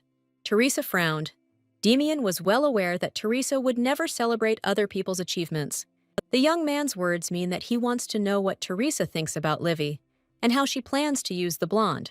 Teresa replied that she wanted to congratulate her sister on being named Best Student, and that just because she hadn't seen the evidence didn't mean it was a lie. Demian pushed his chair away from the table with a nasty creak and sat down on it. Demian noted that, despite Teresa's warm words, Livy was upset when she entered. Teresa told Demian that she was afraid that she might be expelled from the academy, and that was why she was upset. In Valhalla, the grading system is ruthless. If your grades are low, you are expelled. If you fail to deal with the demon by the end of the semester, you will be expelled from the academy again. Teresa reminded Demian of her bad grades, which made the guy laugh awkwardly. Demian agreed that in her 4th year of study, it was time for Teresa to think about her grades. Demian noticed that Teresa was using magic on her coffee. The girl summoned ice and cooled her drink with it. Now the coffee is at the perfect temperature, according to the girl. Demian was taken aback by the fact that Teresa was drinking cold coffee. He had no idea that people did that. Teresa kindly informed that cold coffee tastes better than hot coffee. Demian thought that cold coffee was a new fashion in high society, but Teresa hastened to say that it was just a personal preference. The young man warned the brunette that it was indecent. It dawned on Teresa that Demian was well versed in the manner of speech of high society. It turns out that the young man had just cruelly insulted and humiliated her in the language of high society. The constellations noticed that Demian was completely contrary to the rules of etiquette. However, for a commoner, the young man is well versed in the manners of communication in high society. Demian chuckled. It's true that cold coffee is not a fashion, but Teresa still drinks it. Teresa added more ice to the cup, which shocked Demian again. The audience liked the young man's reaction and began sending coins to Teresa again. At first, Teresa was very surprised by the 2 black hearts, but in fact, this is not yet a fatal ending. The most important thing for Teresa at this moment is to leave the laboratory and Demian's company. There is a high probability that Mimosa will burst into the alma mater of her idol. If the pink-haired girl sees Teresa calmly drinking coffee with Demian alone, the difficulty of the game will increase dramatically. Teresa rose from the table and thanked Demian for the coffee. The young man asked if Teresa was really leaving already. Teresa justified her haste by saying that she needed to finish reading before Professor Ilya's lecture began. Demian stood up after Teresa, arguing that he too was about to have a lecture. Suddenly, Mimosa's voice was heard from behind the door, which really scared the brunette. Teresa turned towards the door. According to her calculations, Mimosa should have arrived later. As if in a horror movie, Mimosa slowly knocked on the door and tenderly called out the young man's name. Teresa began to pace around the room restlessly, looking for a place to hide. Teresa noticed a massive wardrobe, and that's where she headed. The brunette grabbed Demian's hand and pulled him into the closet. The young man was taken aback by Teresa's actions. The girl nervously whispered to the guy that they urgently needed to hide. Slowly opening the door, Mimosa entered the room and looked around. Walking between the bookshelves in surprise, Mimosa thought in confusion that Demian was not here, although she had definitely heard his voice. She brought the guy lunch, while Teresa was watching Mimosa through a crack in the cramped closet with Demian. Only now did the brunette realize that Demian didn't need to hide. He was the owner of the premises. She panicked too much. Mimosa noticed that there were 2 cups of coffee on the table, and she approached the mugs suspiciously. Teresa was shocked, but no one even thought to remove the evidence. Teresa squeezed Demian's shirt. If Mimosa caught them now, the pink-haired girl wouldn't stop at the fan club war. She would even hire a killer. While Teresa was distracted by her thoughts, Demian looked at her, tossing and turning with satisfaction. Unexpectedly for Teresa, the young man pressed her to himself by the waist. He whispered to her that they should freeze, otherwise Mimosa would notice them. Teresa was taken aback and froze in the arms of one of the main male characters. Demian took advantage of Teresa's shock and stupor. Teresa's ears were blocked by the sounds of notifications, and the audience was incredibly happy with the romance. The girl looked at the exit from the closet with embarrassment. and thought that at least they hadn't been noticed. At this moment, Mimosa was examining one of the cups that remained on the table. Mimosa's aura was emitting anger. She realized that Damien had been drinking coffee with a girl, as there was a lipstick mark on the mug. Teresa decided that she would have to wipe off the lipstick to clear her of suspicion. Mimosa hissed angrily that some impudent woman dared to seize the attention of the innocent Damien. Mimosa threatened to Nowhere that when she finds this idiot, she will achieve her expulsion. When the heroes finally came out of the closet, Teresa admitted that she was scared to death of Mimosa. Teresa suddenly weakened and almost fell, but Damien caught her deceptively gently and anxiously. The girl thanked the guy for his help and stood up, staggering a little. Damien said that closets are not the best places to hide, especially in pairs. It is also easy to spot a person in a closet. Teresa took Damien's words as advice from a professional killer. Teresa pulled away and, smiling at Damien, politely asked him to tell her the best places to hide next time. Damien interpreted the brunette's words in his own way. He decided that the girl was going to come to him again. Teresa had nothing of the sort in mind. With a confused and upset face, Damien asked why Teresa hated him. Teresa looked tenderly at the young man and replied that she did not hate him, but she thought that it was Damien who hated her, and not the other way around. Damien asked what the girl thought of him then. Teresa calmly replied that she considered them something like friends. Damien feigned naivety in comparing friendship with Mimosa's behavior, and did not understand why they hid as if they could be caught cheating. Teresa replied that Mimosa would simply have misunderstood everything. The brunette did not want a scandal. Damien suggested that they would now meet secretly. Teresa thought that then it would no longer be friendship. The young man put his hand on Teresa's cheek and seductively approached her.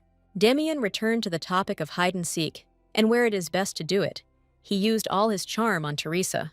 The young man admitted that he supposedly liked Teresa and wanted to be friends with her. The audience demanded a kiss, but the brunette pushed Damien away. Now was not the time for something like that. Damien reminded the girl about the lipstick on her lips, and that it needed to be wiped off to avoid Mimosa's wrath. Teresa explained her actions by saying that she doesn't touch her friends like that. Lovers do that. Damien feigned surprise, but the other girls happily accepted his advances. Teresa began to collect her books and explained to the young man that those girls simply loved him as a man. But for her, such a relationship was too much. The viewer called Teresa conservative, but the girl retorted that it was Damien who was acting suspiciously. Damien kindly asked Teresa for forgiveness. As she left, Teresa asked Damien not to cross the line in his relationship with her.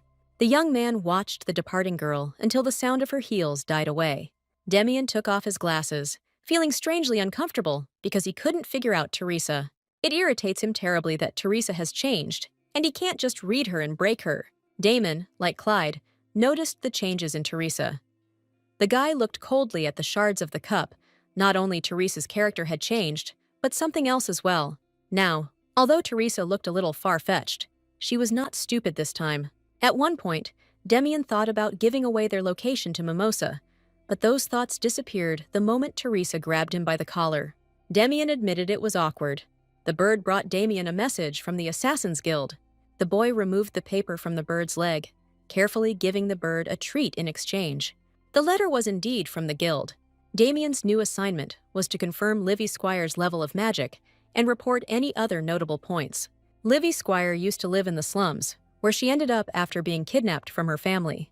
Livy is the complete opposite of Teresa. Everyone thought that the brunette would make fun of her sister. But on the day of the dedication, Teresa was incredibly sweet and kind to Livy. Damien began to write a response for the guild. Surveillance at the Squire house needs to be increased because there is a possibility that Livy has white magic. The white mages had long since disappeared, and the guild was almost asking for an attempt to find them.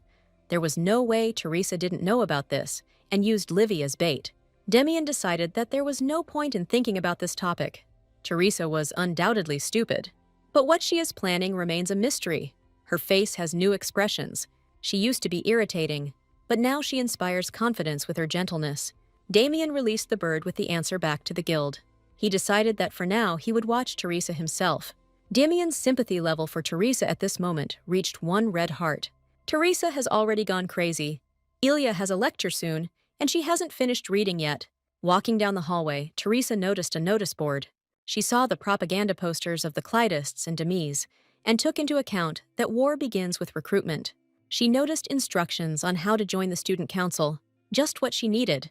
The audience wondered who would dare to join the student council when it was so dangerous, and Teresa began to explain this to the constellations. The Valhalla Student Council is something like a group of magic knights, led by Clyde and Damien. The student council regularly fights off monsters, and if demons appear, they are the first to be called.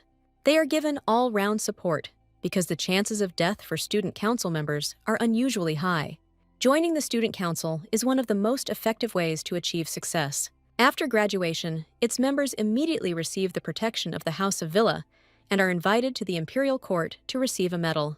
For Teresa, it's all essentially useless. Willow is an enemy of the Squire family, and Teresa already has the title.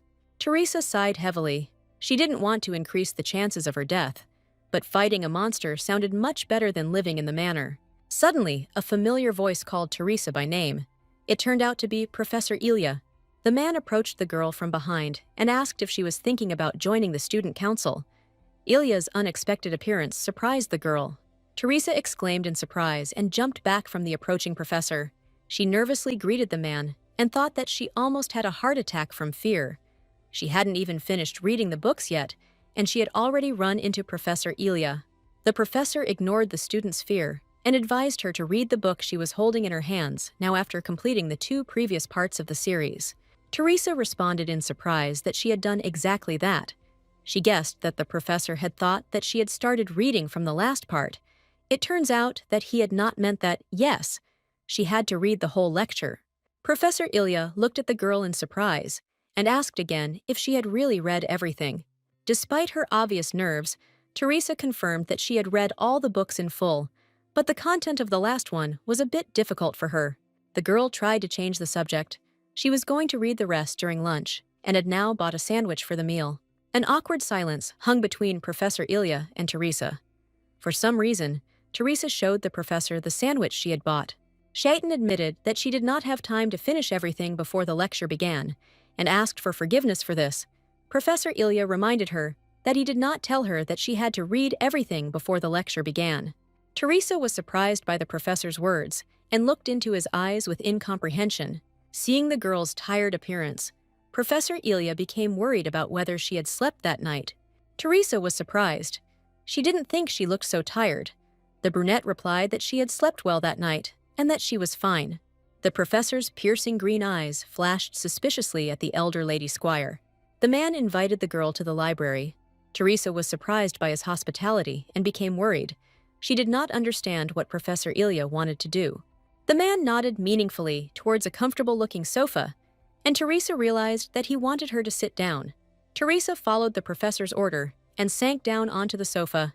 Yesterday it was one body, but today the girl did not understand why he brought her here. Teresa saw out of the corner of her eye that the professor's face had changed. She turned completely towards him and began to peer closely into his expression. She noticed that right now the professor smiled on the face of the cold man and really reflected a soft smile. Teresa was worried that there was something wrong with her face. Professor Ilya couldn't just smile. The girl asked him directly why he called her here. The professor, leaving the office, promised to return before the lecture. Until that moment, he asked Teresa to stay inside. Teresa was surprised that the professor would really leave her here alone. At this moment, the constellation happily commented on the trope with the girl's conclusion. The constellation was happy that the heroine had caught the attention of a handsome, young, and brilliant professor. But Teresa thought that this would only be possible if Ilya went crazy. The constellation became interested in what Teresa was thinking about. The girl answered that Ilya's office is a place that can only be accessed after increasing the level of sympathy. Teresa began to eat and wondered why Professor Ilya had suddenly started to treat her better. The constellations suggested that it was due to the diligent completion of the task. Teresa replied that it might be possible because Ilya was a professor after all. Teresa reached for one of the books and thought that a little sympathy from the great demon wouldn't hurt. The girl decided to first finish the last part of the book and then start dealing with pressing problems. While Teresa was quietly reading a book, Clyde entered the office. It turns out that Teresa had already dozed off by the time Clyde appeared in the office. Clyde glanced at the sleeping girl and wondered what she could have forgotten here. It turns out that Professor Ilya sent Clyde here to deliver an application to join the student council to Teresa. Clyde Garden glanced at the statement and squeezed it uncertainly. Clyde looked from the side at the sleeping girl and was indignant that Teresa could not want to join the student council. At least her intentions were clearly not pure. Clyde frowned as he continued to analyze Teresa's possible plans. Despite the girl's calmness, Clyde decided that she was up to something bad. Clyde doesn't know anyone more greedy, self-centered, and selfish than Teresa, and the student council must take part in the extermination of monsters and demons. Constantly fighting monsters puts the lives of the student council members in danger, and Teresa would never do something like that, because self-sacrifice is absolutely not in her style. No, he glanced at the girl's body again. Next to her, Clyde noticed a third-year academy textbook on magic. The young man sat down and picked up the book. What was written in this textbook, Teresa should have studied last year. Clyde thought that it was better late than never to learn the material. Clyde stopped mid-movement and decided that all his thoughts were complete nonsense. After everything she said to Clyde yesterday, she sleeps peacefully in the professor's office. Clyde decided that her words about love were a lie. The young man was jealous of her towards Ilya. Clyde called Teresa a stupid person who admires his shell. In his opinion, the girl does not even suspect his true essence. Images from the previous day literally flashed before the young man's eyes, and he saw Teresa repeating again that she loved him. Clyde wondered if perhaps Teresa had imperial blood in her veins, or, like the mimosa, she intuitively sensed the danger emanating from him. If she could then repeat her words about her love for Clyde, these thoughts made the guy upset and lower his head. The young man called Teresa a demon, even greater than any other. He doubted that Teresa could even experience such a feeling as love. Clyde clenched his fist. He didn't want Teresa to lie or make fun of him. He rudely threw the statement on the table, called Teresa disgusting, and left the office. Clyde's sympathy level was 5 empty hearts. After some time, Teresa finally opened her beautiful gray eyes. Seeing the professor, the girl literally jumped up on the sofa. She urgently stood up. Yarn couldn't believe that she fell asleep right in Professor Ilya's office. Professor Ilya calmly slammed the book he was reading shut and confirmed the fact that Teresa had woken up. The man handed the girl an official document. Teresa immediately realized that this was an application to join the student council and asked Ilya about it. Professor Ilya condescendingly told the girl that if she really wanted to join, she needed to fill out this form and give it to him. Teresa soon thanked the professor. She was incredibly surprised by such generosity. The professor stood up and said that the lecture was about to start, and it was time for them to go to the classroom. The professor quickly walked to the right office. Teresa ran after him, her heels clicking. Teresa could barely keep up with the fast professor. She didn't understand why Ilya was walking so fast. Teresa compared herself to a puppy being walked by its owner, who is purposefully heading somewhere. There was almost no one in the audience. Elemental magic, the professor's area of expertise, is not very popular as a core subject. Magicians are divided into combat and non-combat. Successful combat magicians can become national heroes and superstars, so it is obvious that the direction of combat magic is very popular. A non-combat direction like Ilya's is also very complex and of little interest to anyone. Teresa was once again lost in her thoughts. She was thinking that the difficulty was directly proportional to the obvious advantage of the elemental magic direction. Those who know elemental magic at a high level can use any type of mana, and can also cast complex spells at high speed. Clyde entered the office once again. The young man knocked on the doorframe and apologized to the professor for being late. Teresa, sitting with her back to the entrance, immediately recognized the voice. The little girl remembered that Teresa had chosen this course only because Clyde was also attending it. The young man from the Vilu family moved purposefully towards Teresa. The boy cleared a space next to Teresa and sat down at the desk. Teresa looked at Clyde in surprise. She didn't understand why he was sitting next to her. She was going to avoid Clyde as much as possible, but apparently it was beyond her control, so it caused great discontent in the girl. Teresa noticed that Clyde was sitting sadly and did not even dare to glance in her direction. Teresa assumed that the sympathy level had changed. She called up the character status window and was extremely surprised by what she saw. It turns out that Clyde's sympathy scale for Teresa has been filled with black hearts by 3 notches. The girl was taken aback. Just recently Clyde was indifferent to her, but now he hates her. The guy gave the girl an angry, narrowed-eyed look. Teresa, unable to bear Clyde's gaze, quickly turned back to her notebook. The girl is in a dangerous situation. 3 hearts is not fatal, but greatly increases the chance of a fatal ending. If Clyde continues to hate her, the girl will not be able to join the student council, and therefore, complete the quest. Teresa will only be able to get into the student council and complete the quest if she reduces the number of black hearts Clyde has. From behind the half-open door, members of Clyde Willow's fan club watched him, and the girls literally squealed at the young man's beauty. Teresa looked away from the girls. She thought that the number of black hearts increased precisely because of the attention of the Clydians. The girl thoughtfully and sadly closed her eyes and lowered her head. The girl seriously thought about disbanding the club in order to reduce the number of black hearts. Teresa dismissed this idea because if there are no Clydists, then there should be no Demis. Otherwise, the number of hearts of Demian and Clyde would only increase. This will result in a bad ending and increase the chance of Devon's appearing. Teresa became nervous and decided to focus on the lecture to distract herself. Teresa looked intently at Professor Ilya, writing down the lecture. The professor was focused on the material and ignored everything else. The man began his lecture. He turned to the board and picked up the chalk. Teresa thought that Professor Ilya smiled at her with the corner of his lips, which is what actually happened. As she wrote down the lecture, Teresa felt a little relieved that at least someone in this world was sympathetic to her. After finishing the class, Teresa was so exhausted she literally couldn't move. Professor Ilya was always ruthless, and this lesson was also torture for her. The girl was outraged that the professor did not understand that the students could not keep up with him. Teresa decided it was best to avoid Clyde for now, until they could find a way to increase his affection level. As Teresa left the classroom, she decided to treat Clyde as invisible. Several female voices called out to the girl. The girls joyfully surrounded Teresa. They directly called Professor Ilya's lecture torture.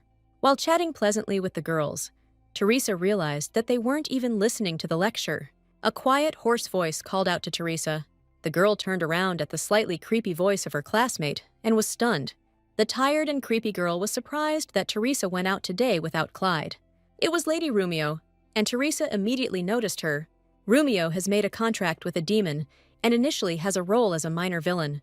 She's not particularly important to the game's plot, but right now she's like a ticking time bomb for Teresa. One simple condition, and she'll summon the demon. Rumio admitted that she wants to see Teresa and Clyde together. The brunette lowered her eyes. She cannot fulfill this wish of Lady Rumio. The condition of her contract with the demon is to prevent Clyde and Teresa from breaking up. If Clyde distances himself from Teresa or gets closer to another girl, a demon will appear in the world. The girl smiled sweetly and, thinking over Rumio's contract, took her leave, saying that she needed a consultation with Professor Ilya. Suddenly, Clyde came up behind Teresa and demanded that the girl get off. The Clyde girls immediately lost all interest in Teresa and turned their attention to Clyde. The girls literally swept Lady Squire out of the way and surrounded the irritated Clyde. Teresa felt ashamed that she was the president of this herd of fools in love. It was only to Teresa's advantage that she was pushed away from Clyde. She left, arguing that she needed to see Professor Ilya. Clyde didn't take his eyes off the girl until she had completely disappeared around the corner. He paid absolutely no attention to the girls surrounding him. A comment came in that Clyde would soon be at Teresa's feet, but Demian was better. Teresa called this idea nonsense. Commentators actively discussed the relationship between Teresa and Clyde, but the girl herself refused to comment on the thoughts of the stars. Teresa went down to the library on the first floor because it was the one place where neither Clyde nor most of the students went. Teresa was distracted from her thoughts by a familiar angry voice. It was Mimosa who screamed and blamed Livy for all the sins. The pink-haired girl accused Livy of the blonde drinking coffee with Damien, while Livy herself once again denied everything. Mimosa knows Livy is lying because the cup was stained pink from a limited edition lipstick. This is the exact color that is on Livy's lips now. Mimosa literally screamed in the blonde's face, who looked with irritation at Demian's stupid fan. Mimosa's sweet face twisted into an ugly grimace of hatred as she accused Livy of stealing Damien. Livy clarified that the limited edition meant that only one copy was released, to which Mimosa exclaimed that there were 10 of these lipsticks. Teresa thought she would have to get rid of all her makeup, and Livy, as luck would have it, chose that particular lipstick color, which is why she came under Mimosa's suspicions. Teresa walked up to them and called out. After all, it was her fault that Livy was being accused. The brunette, crossing her arms over her chest, and tilting her head to the side, said that she also had this lipstick. Livy turned happily to her sister, and Mimosa looked at Teresa with irritation. Mimosa thought that Teresa had come here to cover for her sister. The pink-haired girl adjusted her bangs and pretended to understand everything. She accused Teresa of deliberately sending Livy to Demian so that they would get closer. The original Teresa wouldn't have had the brains to do something like that, so she decided to just ignore Mimosa and try to get Livy out of there. Unexpectedly, Teresa received a quest. The girl is obliged to make Mimosa apologize to Livy. The brunette was outraged that the constellations turn everything into a quest. Teresa didn't want to quarrel with Mimosa, but there was nothing she could do. She called out to the pink-haired girl. Teresa attacked Mimosa because she likes to accuse innocent people. The students were surrounded by other students from the academy, who decided to watch another skirmish between the clubs. Teresa decided to end everything here before the rest of the Cladists came to stand up for their president, and if the Demis came too, then war could not be avoided. Teresa compromised her principles and challenged Mimosa. She demanded an oath of honor that it was Livy who was with Demian. Mimosa confidently replied that she could bet everything that Livy had been drinking coffee with Damian. Teresa made a bet that if it wasn't Livy, Mimosa would write a written apology on the bulletin board. Mimosa began to resist. She didn't need an argument. Teresa came closer to Mimosa and said menacingly that if she was not sure of her words, she did not dare to accuse Livy. Teresa hovered menacingly over Mimosa and demanded that she immediately apologize to Livy. Mimosa was absolutely sure that Livy was guilty, so she agreed to the bet. Teresa chuckled, glad that her plan had worked. Teresa smiled and admitted that the one who had come to see Demian today was she, Teresa Squire. Mimosa didn't believe the brunette and turned her anger on her. Mimosa verbally attacked Teresa. She didn't believe her, because theoretically, there was no point for Teresa to go to Demian. Teresa crossed her arms over her chest and asked Mimosa what time she found the cup of lipstick. Mimosa clearly answered that it was 8:30, the time when she had just arrived at the academy. To the same question, Livy answered that she arrived around 10 in the morning. Teresa, as the author of the game, knew this very well. The crowd began to buzz. If Livy was in the office, then the time would not converge. On the other hand, you could say anything you wanted. Someone suggested checking the students' arrival records. Teresa immediately agreed, finally pushing Teresa against the wall. For Mimosa, this argument was over. The pink-haired girl winced in annoyance. Mimosa admitted her mistake and apologized to Livy. She will write an apology on the bulletin board today. Mimosa turned to Teresa, lowering her voice. The girl asked the brunette terrifiedly why she needed to be in the lab with Demian. Teresa guessed that Mimosa would ask about this, so she answered that Demian had succeeded in becoming the student council president of Valhalla. Therefore, as a member of the Squire Scholarship Fund Board, she has the right to meet with him alone. Mimosa glanced suspiciously at Teresa. She didn't understand why the brunette was dating Demian. She always irritated him. Teresa reasoned that as soon as she said the next words, a special event would begin.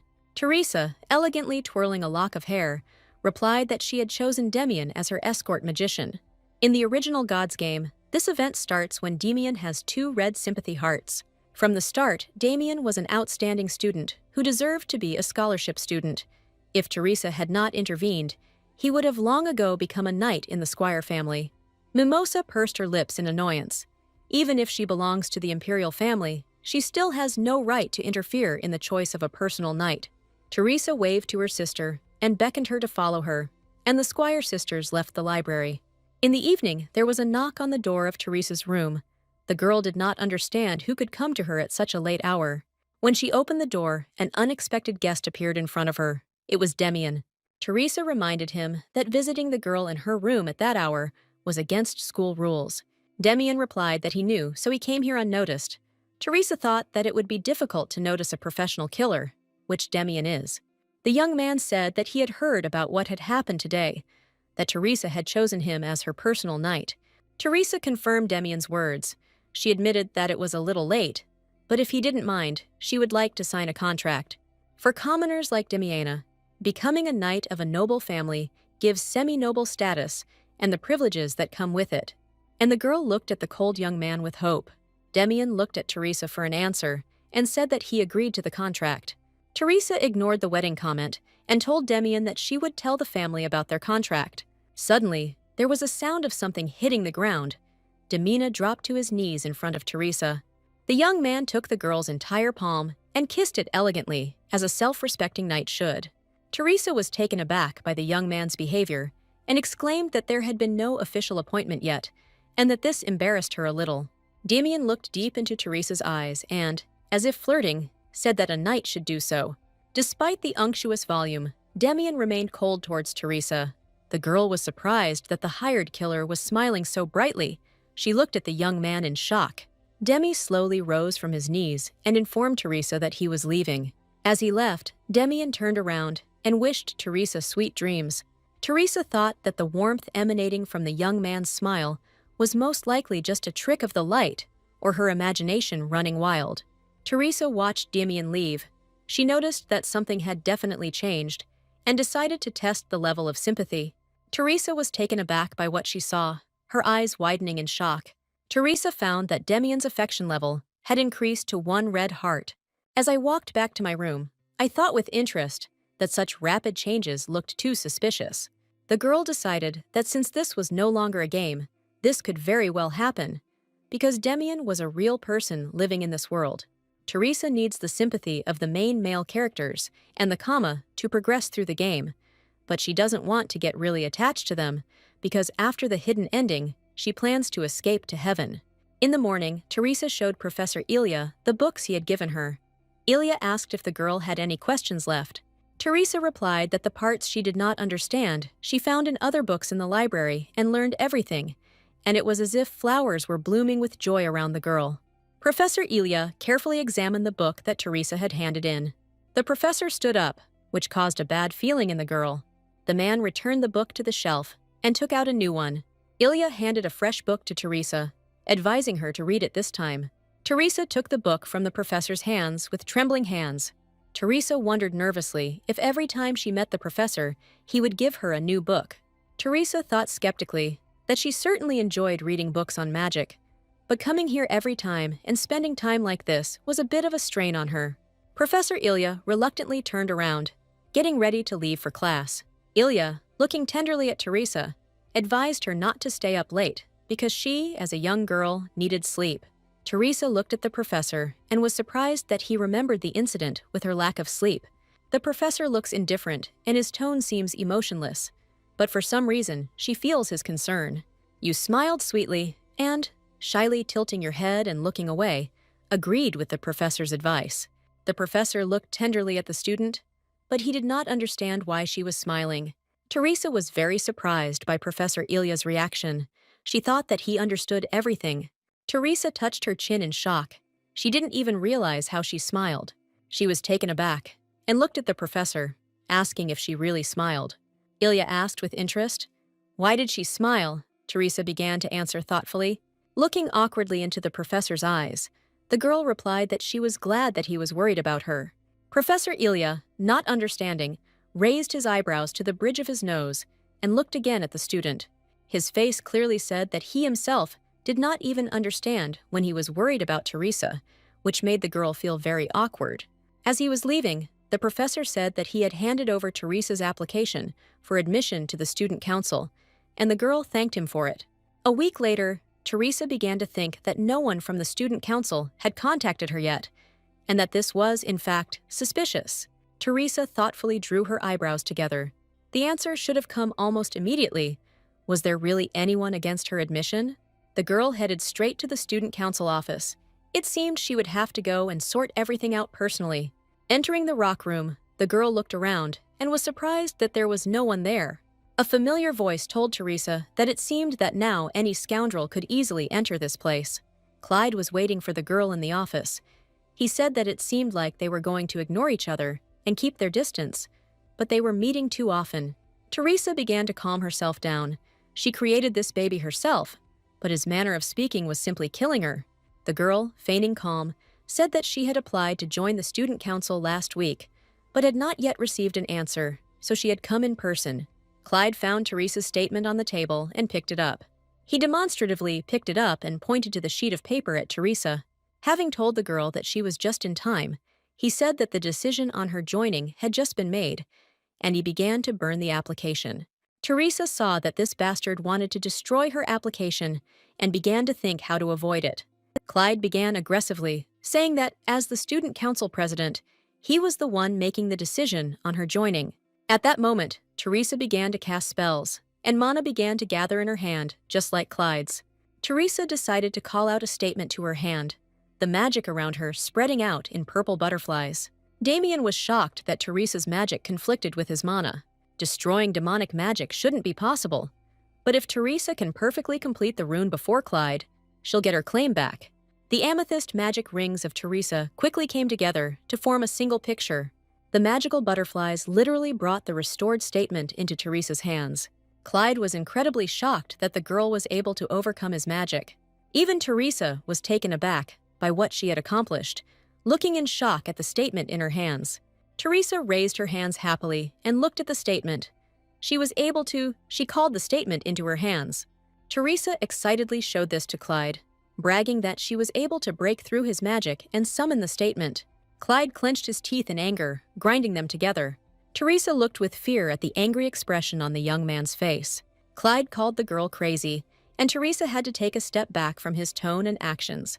Clyde hung over the girl like a thunderstorm and threatened her that he would take this piece of paper from her even without magic.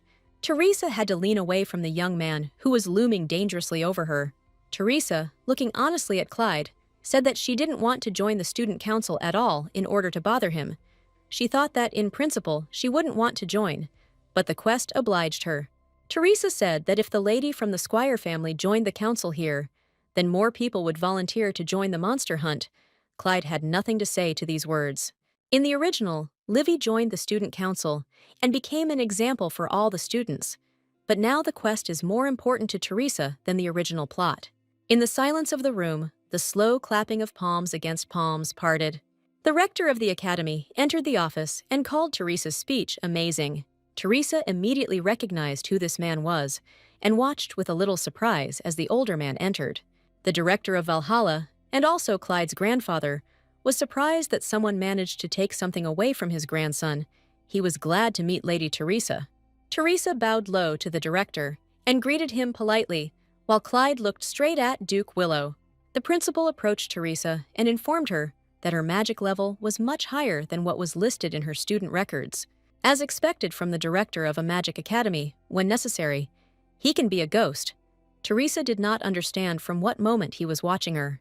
Thanks to the books that Professor Ilya recommended, Teresa's intelligence increased to the next rank in a week. The director said that if such a talented girl joined the council here, it would be a valuable acquisition, which greatly surprised Clyde. Duke Willow, in his capacity as headmaster, accepted Lady Teresa's application to join the student council. For completing the quest, Teresa was showered with coins. The girl looked in shock at the director and at the coins showering her from the sky. She could not believe that, finally, she had completed this quest. Clyde went against the principal. He was very much against Teresa joining the student council. Teresa looked back at Clyde. She thought that with such a character, he would not be able to easily accept the fact that she was now a member of the student council. Teresa politely placed her hand on her chest and made a slight bow. She promised to do everything possible not to tarnish the reputation of the student council. Ignoring his angry grandson, Duke Villu respectfully shook Teresa's hand and said that he would look forward to her achievements. The headmaster of the academy advised Clyde and Teresa not to quarrel, because in his opinion, they needed to get along, and, smiling, he left. The rector of the academy left with a quiet bang and closed the carved door. The young heir of the Willow family gritted his teeth with undisguised anger, looking intently at Teresa. He said rudely that the girl's idiocy never ceased to amaze him, and Clyde began to doubt whether Teresa was even human. The girl asked herself with sad joy who had made him such a rude person, and then answered herself that it was she. Clyde told Teresa that just because the principal had praised and smiled at her, she shouldn't think that he really liked her. Commentators began to be indignant, because Clyde had no right to offend their sweet little Teresa. Of course, she doesn't believe that the director likes the truth.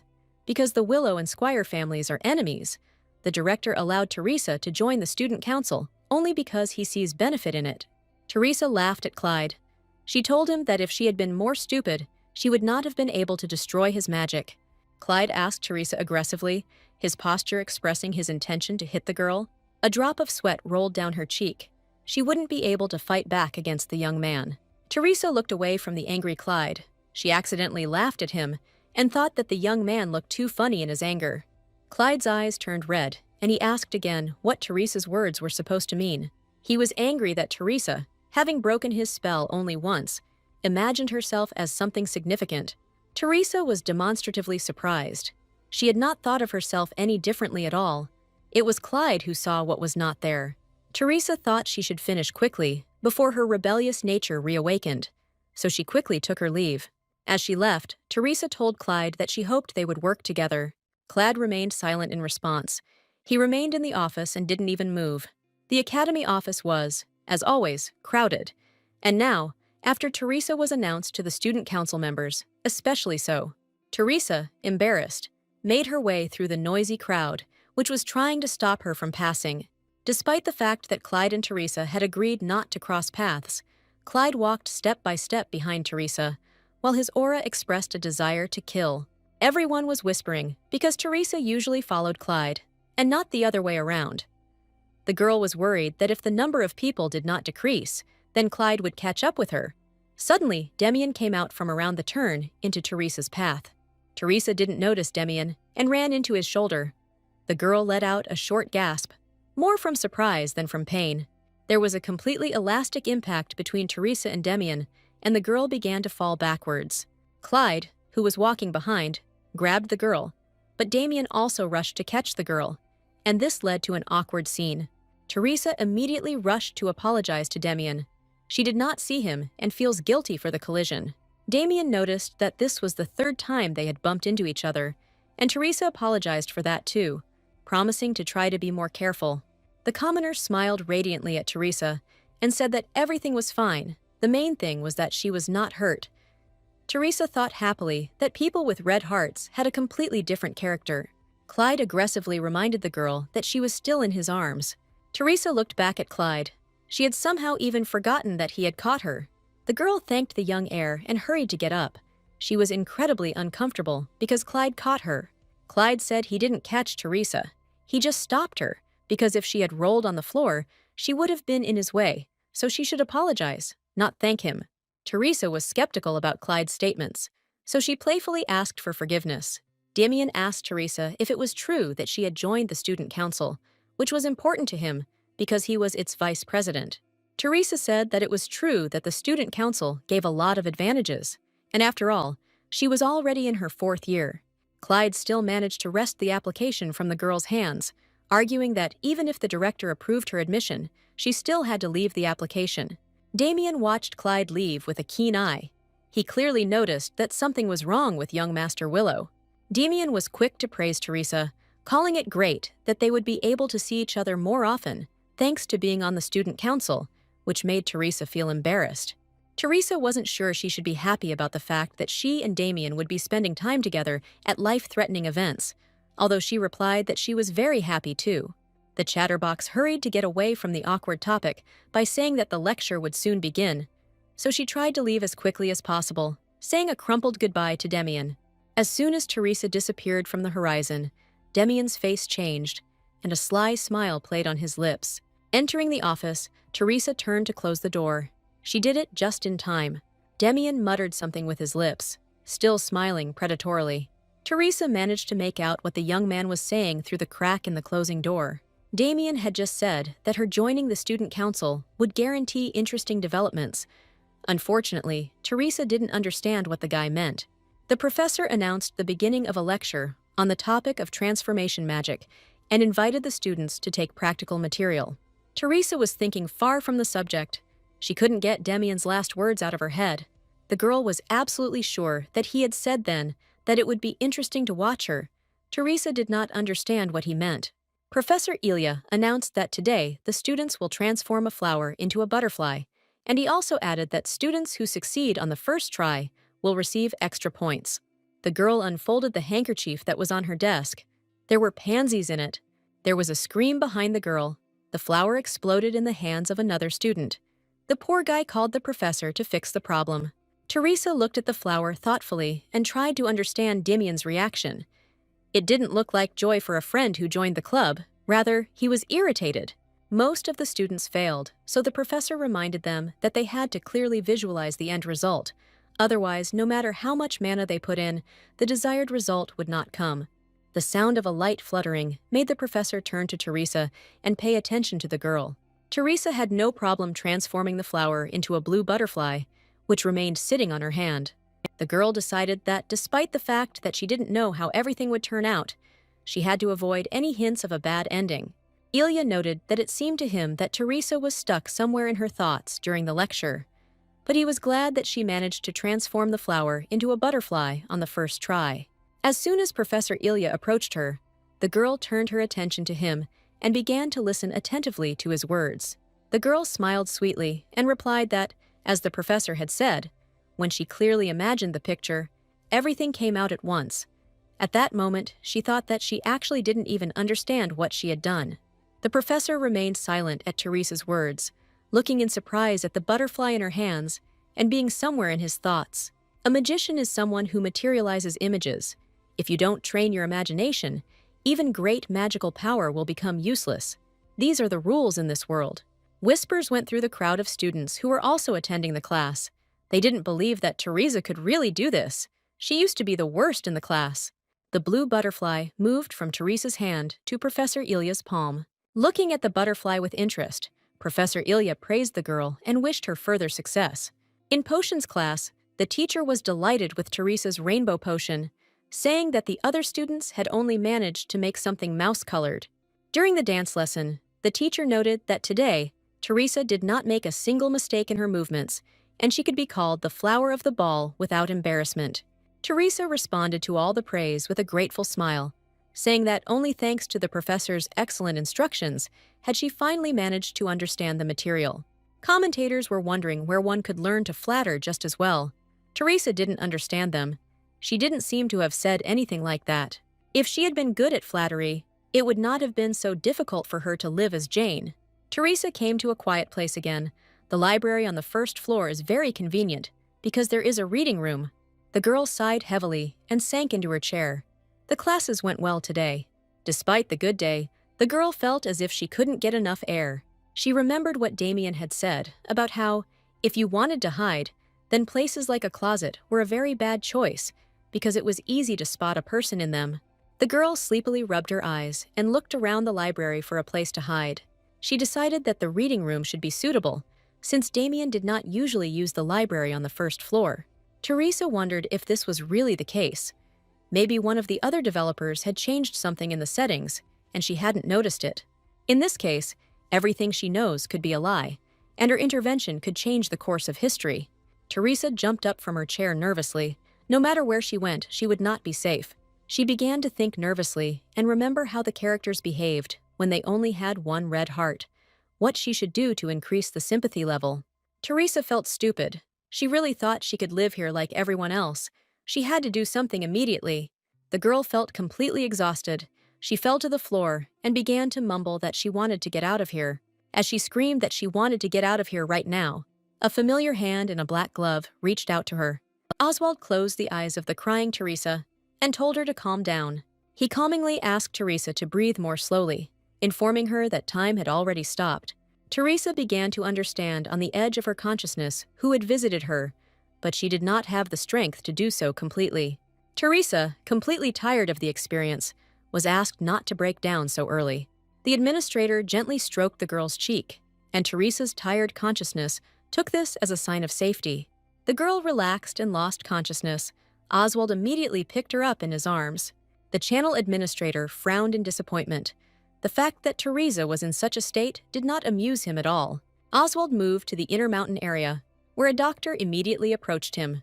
The man with the medical case clarified that the girl in Oswald's arms was indeed his BJ. The administrator held Teresa firmly, but surprisingly gently, in his arms. Lovingly placing his cheek on the top of the brunette's head, Oswald replied that she was indeed his BJ. The doctor took out a stethoscope and began to examine the unconscious Teresa. The doctor reported that, as he thought, the girl's diagnosis was possession syndrome. Oswald asked how badly the girl was hurt. The doctor said that, considering the failures that were happening, she was in pretty good condition. The healer didn't expect Oswald to stop time, because the stream could have become even more exciting. The administrator had no reason to slow down what was happening. Oswald replied that countless BJs couldn't handle the possession syndrome and died without finishing the job. Teresa is the one who keeps setting new records, so Oswald can't let such a gem go to waste. Oswald smiled softly and touched his lips to the top of the brunette's head. He truly treasured the girl like a favorite toy. Teresa as BJ is a big change from the original main villain. Although the appearance of the wearer's body is transformed under the influence of the soul, such a dramatic change is very rare. This is why the channel administrator's expectations of Teresa are so high. Oswald looked at Teresa and said that BJ, with a transforming appearance, is always a guarantee of spectacle. The doctor found this statement disgusting, because if even Oswald, known for his cruelty to streamers, speaks like that, then the content is truly extremely sadistic. The doctor noticed Teresa's eyes and reached out his hand to the girl's face. The man thought he saw something sparkling on the girl's face, so he stroked her cheek. At that moment, Oswald abruptly stepped back from the doctor, pressing Teresa closer to himself. The administrator looked menacingly at the doctor. Oswald believes that Dr. Jean is crossing the line. No one dares touch his streamer. The doctor agreed that he had made a mistake, and without even noticing, he reached out his hand and asked for forgiveness. Teresa is just a toy meant to entertain the constellation, but something seemed to cloud Jean's mind for a moment. The healer is afraid of falling into Oswald's disfavor. They say he has so many coins that he can even buy off divine punishment. If something doesn't go according to his plan, he can kill another admin and then simply pay for the sin. The doctor announced that the distortion of the soul was directed now that the soul had completely merged with the body. There would be no more sudden attacks of possession. Oswald gently stroked Teresa's head and thanked Jean for her work. Autumn reported that he had just deposited some coins into the doctor's account, turned around, and walked away with Teresa in his arms in the opposite direction from Jean. Jean takes on this job because it's hard to refuse such money, but the administrator's dog-like disposition gets worse every day. Oswald moved to the administrator's resting place, the sleeping Teresa still lying limply in his arms. Oswald himself noted that the bugs had already begun to swirl, smelling the sweet aroma of Teresa's pure soul. He was even worried about Lady Teresa. Although it may be invisible to the human eye, Teresa's soul contains countless starlight. The purer the love constellation, the more transparent the light. The beauty of her light is so perfect that everyone wants to mercilessly crush such a soul. It is not surprising that Jean's composure wavered for a moment, at which moment Oswald was examining his toy meticulously. Teresa sleepily mumbled something to the administrator's words. She slowly began to wake up. The channel administrator did not take his piercing blue eyes off the girl. Teresa's actions surprised him greatly. The girl pressed herself against him in her sleep. Oswald felt a double sensation as Teresa pressed herself against his chest. Looking at the watch that appeared in his hand, Oswald noted that it was time to visit other channels. The administrator gently hugged Teresa. He thought, maybe he should give the girl another minute. Next time he would try to catch her conscious. Meanwhile, things were unsettled at the Squire family estate. Duke Raoul was informed that Teresa had chosen Damien West as her escort mage. The family's butler confirmed these words, noting that it was an excellent choice. Damien is the most talented mage in the Squire Foundation. There is even talk that he will become the next head of the association. However, the Duke Squire assumed that he and Teresa would not get along, since West was a commoner. Sebastian reported that he had another piece of news. Milady Teresa had joined the student council. This surprised Raoul very much. He thought that Teresa joined the student council because of Clyde. The student council is a group under the control of the Willow family. The student council is a group of students who specialize in exterminating demons and monsters. However, the Squire's eldest daughter joined the student council, which, to put it hyperbolically, could be seen as a recognition of the Willow family's superiority over the Squire family. Duke Raoul sighed heavily. In his opinion, Teresa would hardly have been smart enough to think of such a thing.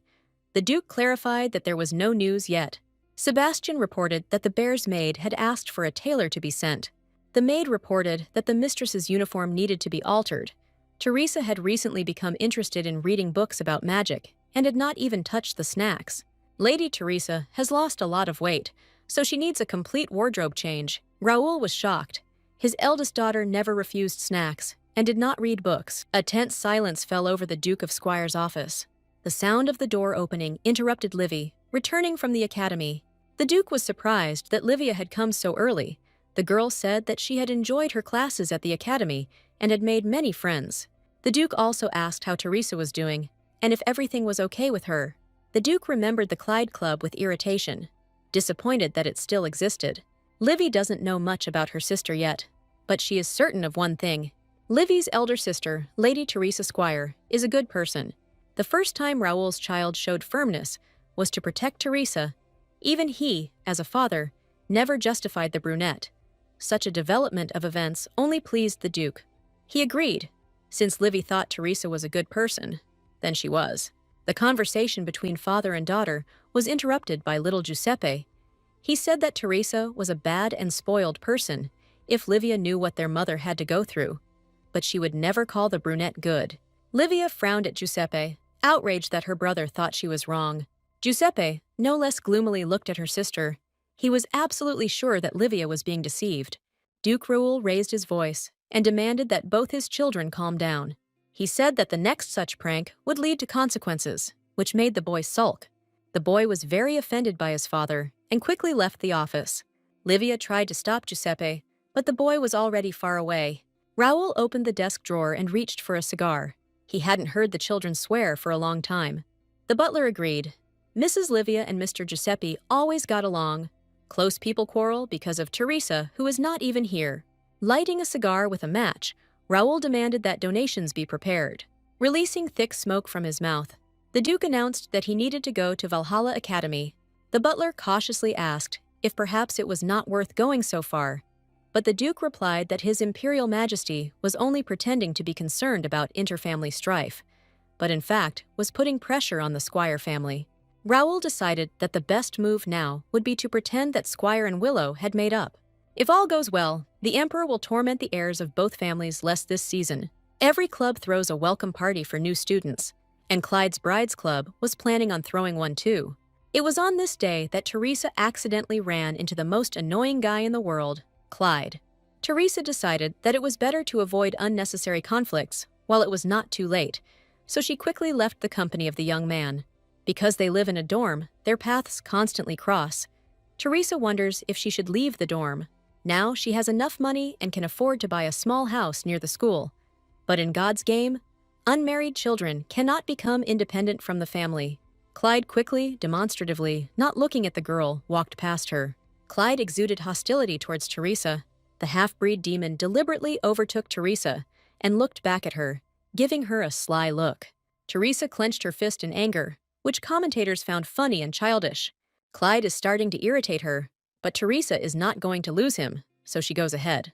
She lost badly. Clyde was too fast while the girl slouched over, trying to catch her breath. The young man walked calmly and straight into the office, without looking back at the tired girl. No matter how fast Teresa walked, she could not catch up with him, and this infuriated her. It was time for Teresa to go to the Clyde girls. As soon as she opened the door, the girls turned their attention to her. They happily surrounded the girl. Praise for the clubroom was heard from all sides, all thanks to their leader, Teresa. Teresa heard that the director personally ordered the best room to be allocated, formally because the glue idiots make the largest donations. But in reality, it is just favoritism of the fan club of his grandson. One of the girls clapped her hand and started the meeting. On this significant day, it was impossible to do without a speech from their leader. The girls surrounded Teresa and began to applaud her, demanding a speech. Teresa looked at the girls calmly and condescendingly, but inside, she really wanted to run away. However, Teresa noted why she doesn't see Rumia here. The girl often misses classes due to poor health. Cresa thought that she could relax and not worry. Since it had already happened, it was worth announcing the club activities. She started her speech by congratulating the girls on joining the club and urging them to be better examples for others. They are ladies. They are crazy, crazy girls, like Demises. Rivalry is known to promote growth. So in order to assert the superiority of the Cladists over the Demis, Teresa proposed to eradicate scandals within the school. From now on, the members of the Clyde Club will behave like well-bred ladies and will not run after Clyde unless absolutely necessary. The girls were taken aback by this news. They couldn't imagine what it would be like to stop running after Claidum. The girls didn't know what it was like to suddenly drop everything and start courting in a new way. One of the girls thought that this was a necessary rule, because Clyde also felt uncomfortable when a crowd was chasing him. Moreover, first of all, this rule was established by the leader of Teresa herself, so they fully support it. Teresa smiled softly at the rest of the club, glad she didn't have to put in much effort. Not all candidates are running after Clyde. The girls from noble houses, who had been silently enduring all this time, finally decided to speak out, and Teresa finished her speech. One of the girls playfully approached Teresa. She brought something interesting. The girl brought a bottle of wine from her father's collection. In order to live long, you need to drink it down to the last drop. It was a 30-year-old wine, a very expensive alcohol. It turns out that many girls brought alcohol.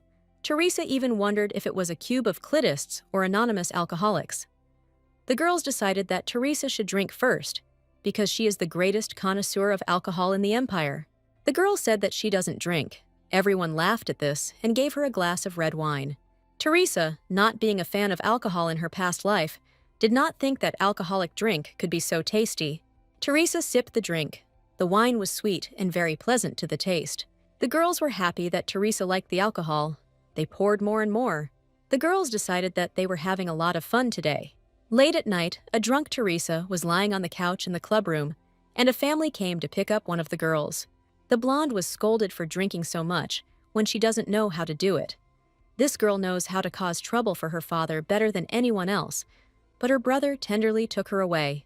Teresa drunkenly watched them go. One of the girls noticed that she had come to her senses and offered to take her to the dorm. Teresa sadly thought that she had drunk too much and no one would come for her. Teresa said that everything was fine and she could go back on her own. The girls were worried Teresa was too drunk. The brunette let all the girls go and went to the hostel herself. She was interrupted by a familiar figure. The girl almost collided with her own father, whom no one expected to see here. Teresa, as much as her drunken mind would allow, was surprised at her father's presence and looked at him with an absent-minded gaze. She asked if he was a hallucination, which greatly irritated Duke Raoul. Teresa and her father looked at each other for a few moments, neither moving nor speaking. The Duke noticed that Teresa was drunk and insistently demanded that she follow him. Teresa, a few steps behind, followed her father through the academy's night garden. Teresa wondered why Raoul had visited the academy. Livy had long been home. Giuseppe had not yet entered. Round never came to Valhalla, which was at odds with his kind. That's how this character is described. Teresa thought it was because of her mistake as a time traveler. However, it is nice when they come for you. Teresa smiled happily and began to laugh. At the sound of his daughter's laughter, Raoul turned and looked at the girl with a humble gaze. The Duke of Squire approached his daughter. He did not understand what was funny about this. Teresa turned to him, looking down at the floor, a little embarrassed. She clarified that he was now her father.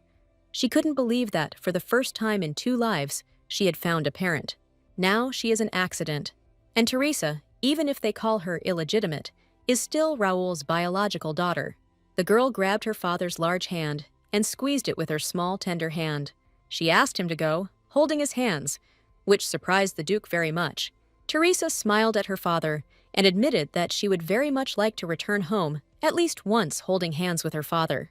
Raoul was taken aback by such a statement. He was at a loss for words. The man pushed his daughter's hand away and turned his back to her, and Teresa's face took on an expression of pure moral pain. The girl thought that it was really difficult to hold her daughter's hand.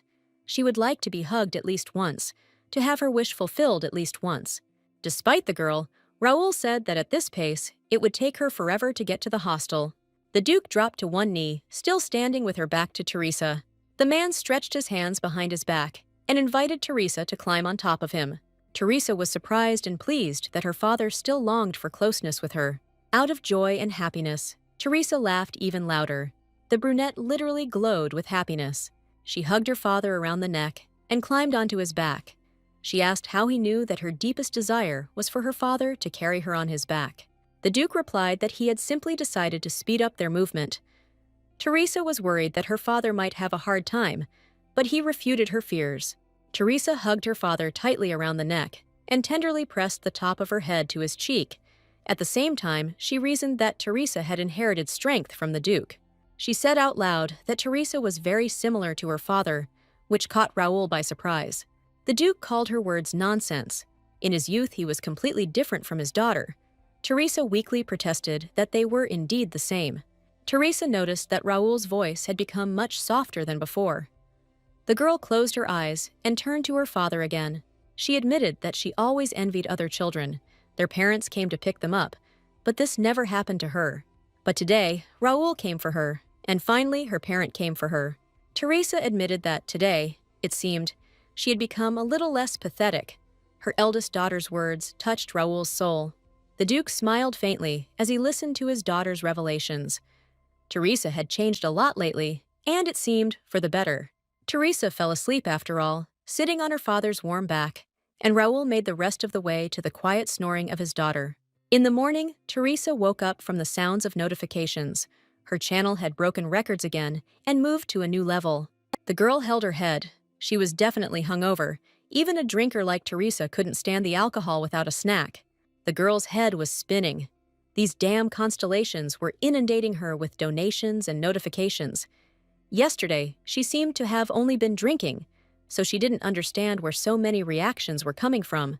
Teresa noticed that she was receiving not 1,000, but 10,000 coins. She saw that her channel had broken the record for speed of achievement again, and the channel level had also increased. If this continues, it seems that she can really collect a whole billion coins. The girl opened the broadcast settings to check the number of coins collected. She raised her rank and entered the top 100. This is a really cool event. She was interested in the 99th place. How high is it? One of the commentators said that the gold rank sometimes got into the top, but that immediately after receiving it was the first time.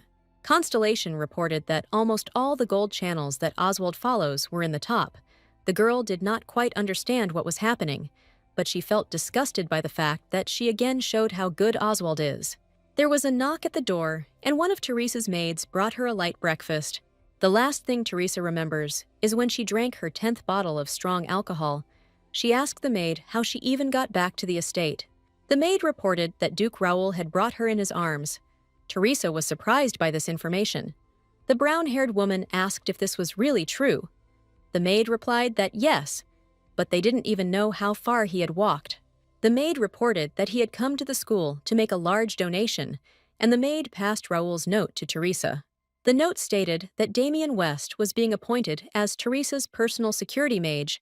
He certainly had outstanding talent, but since he was of low birth, in order to avoid prejudice, they decided to do without an official ceremony. Soon, a new training garden will be built in the name of Squire in the Library.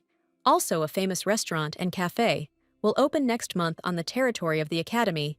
The proceeds from the shops will go to the steps for students from the Squire front and the villa. Teresa read the note in surprise. It said that she would be the one to head the distribution committee. Duke Raoul handed over control to her after he saw her dead drunk yesterday, but he still made that decision. Raoul also expressed concern in the note that the girl had lost a lot of weight. He asked her not to skip meals and to drink alcohol only in moderation. Last night, the father finally understood his daughter's feelings and realized that her bad behavior was his fault. The note was signed with the word father, which made Teresa feel touched. To be honest, such moralizing was even pleasant. Not even so. Teresa felt how her heart was filled with a light and warm affection from within. For the first time in 2 lives, the girl felt parental love. She always dreamed that her father would pay attention to her. Teresa arrived at the academy, where she was immediately greeted by the rest of the club members, who admired the day before and asked if everything was okay with the girl. Lady Rosie even recalled that the Duke of Squire personally picked up Teresa and carried her on his back from the main building of Valhalla. Teresa knew that he was carrying her, and the fact that he did it in public was a surprise to her. The main building is the most crowded place, the entrance from the central gate. Teresa was shocked that Raoul, ignoring the looks of others, actually carried her away. Rosie noticed that Teresa blushed. The girls noticed that Teresa was shy. They were surprised because Teresa was not one of those who blushed, probably because yesterday she drank too much and felt unwell. Teresa was too embarrassed and decided to run away from the conversation. She admitted that she enjoyed chatting with the girls, but she had to go. The leaflets noticed that she was running away because she was shy. As Teresa walked calmly down the corridor, she was stopped by Mimosa's angry scream. Did the hairy one, like a cat that had been doused with cold water, pounce on Teresa? screaming that she should not have joined the student council. Mimosa said that it was enough that she took Demian as the magician's guard. Why would she need Clyde as well? Mimosa is the kind of girl who is afraid of demons and monsters, and therefore will never join the student council, which is why Teresa didn't advertise her joining. But she was still found out. Teresa decided it was worth running to the library on the first floor, away from the rest of the students. The girl noticed the saving figure and headed towards it. Mimosa demanded that the girl immediately leave the student council. She was outraged that Teresa left, although they did not finish the conversation. The girl, clicking her heels, approached the man who appeared on the horizon. The saving figure for Teresa was Professor Ilya, who was just passing by. The Fitzgerald imperial family has an extraordinary ability to sense evil. That is why Mimosa, in whose veins flows imperial blood, is instinctively afraid of Ilya. Tarek happily greeted Professor Ilya. She said that she had read all the books that he had given her last time, while Mimosa looked at the man from behind Teresa's back in fear. Teresa didn't want to use the professor again, but this time she had a really serious reason. The girl asked him to lend her the books again. Ilya agreed, offering the girl to go to the library. Mimosa ran away in fright. Teresa said goodbye to the pink-haired girl and followed Professor Ilya. On the way to the library, Teresa asked the professor to slow down a little, and Ilya turned around in confusion. Still, the hangover hadn't gone away, and the girl could barely keep up with the professor. Ilya scolded the girl. Endurance is a basic skill of a magician. If Teresa will delve only into theory, she will become easy prey for the demon. Having let the girl into his laboratory, Ilya extended his hand to her, hinting that she should put something in it. Teresa thought that he was going to walk her to the place, and she put her hand in his palm. The professor didn't understand what she was doing and asked her directly about it. Ilya asked to give him a book that Teresa had already read. Out of shame, Teresa suddenly perked up and hurried to give the book to Ilya. However, because Teresa was too nervous, she dropped the book on the floor on the completely opposite side from the professor. Professor Ilya himself sat down to read a book, which embarrassed the girl. The professor straightened up, holding the book in his hands, and calmly asked if Teresa had any more questions. Teresa looked away, and the girl even felt a little offended that Ilya was only interested in questions about the contents of the book. The girl, of course, was not sure whether it was appropriate to ask this question to the demon at the beginning of the speech about magical creatures infected with magic. She wanted to learn more about the magic that could return affected creatures to their original state. Putting the book on the table, Ilya said that in this matter, Teresa would be more helped by a book written by Professor Felix. Commentators recalled that Teresa once said that Felix was her ideal, and said that she had not attended Felix's lessons before because Teresa was hated by all the animals in this world. The girl decided to simply try to avoid danger, and said that as a member of the student council, she was simply trying to prepare for the threat of the demon. Professor Felix suddenly burst into the office, as if he had heard that the conversation was about him. The professor of magical fauna noticed that Ilya was not alone in the office. Teresa greeted Professor Felix politely, and the commentators were confused that this professor, who looked like a madman, was her ideal type. Teresa thought that she had simply jumped to conclusions last time. Now it was difficult to say whether he was her ideal type of man. The professor's blue eyes ran over the student's figure. He came closer to Teresa to examine her more closely. He noted the long hair and silver eyes. This was definitely student Teresa Squire. Teresa confirmed that it was indeed she in front of him. The professor poked her slit, as if checking whether she was really alive. Ilya ordered Professor Felix to stop in a heavy voice, his voice cutting through the air in the office like a sharp knife. Ilya stood between Teresa and Felix. He harshly said that Teresa was his student. Felix waved his hands and started making excuses. He just suspected that it could be a monster double, and not a real student. Felix argued his suspicions by the fact that Teresa had always had a face as if her life was consumed by filth, but now she looked like a suffering puppy. Teresa looked away awkwardly. She said it was because she had had a little too much to drink at the club's welcome party the night before.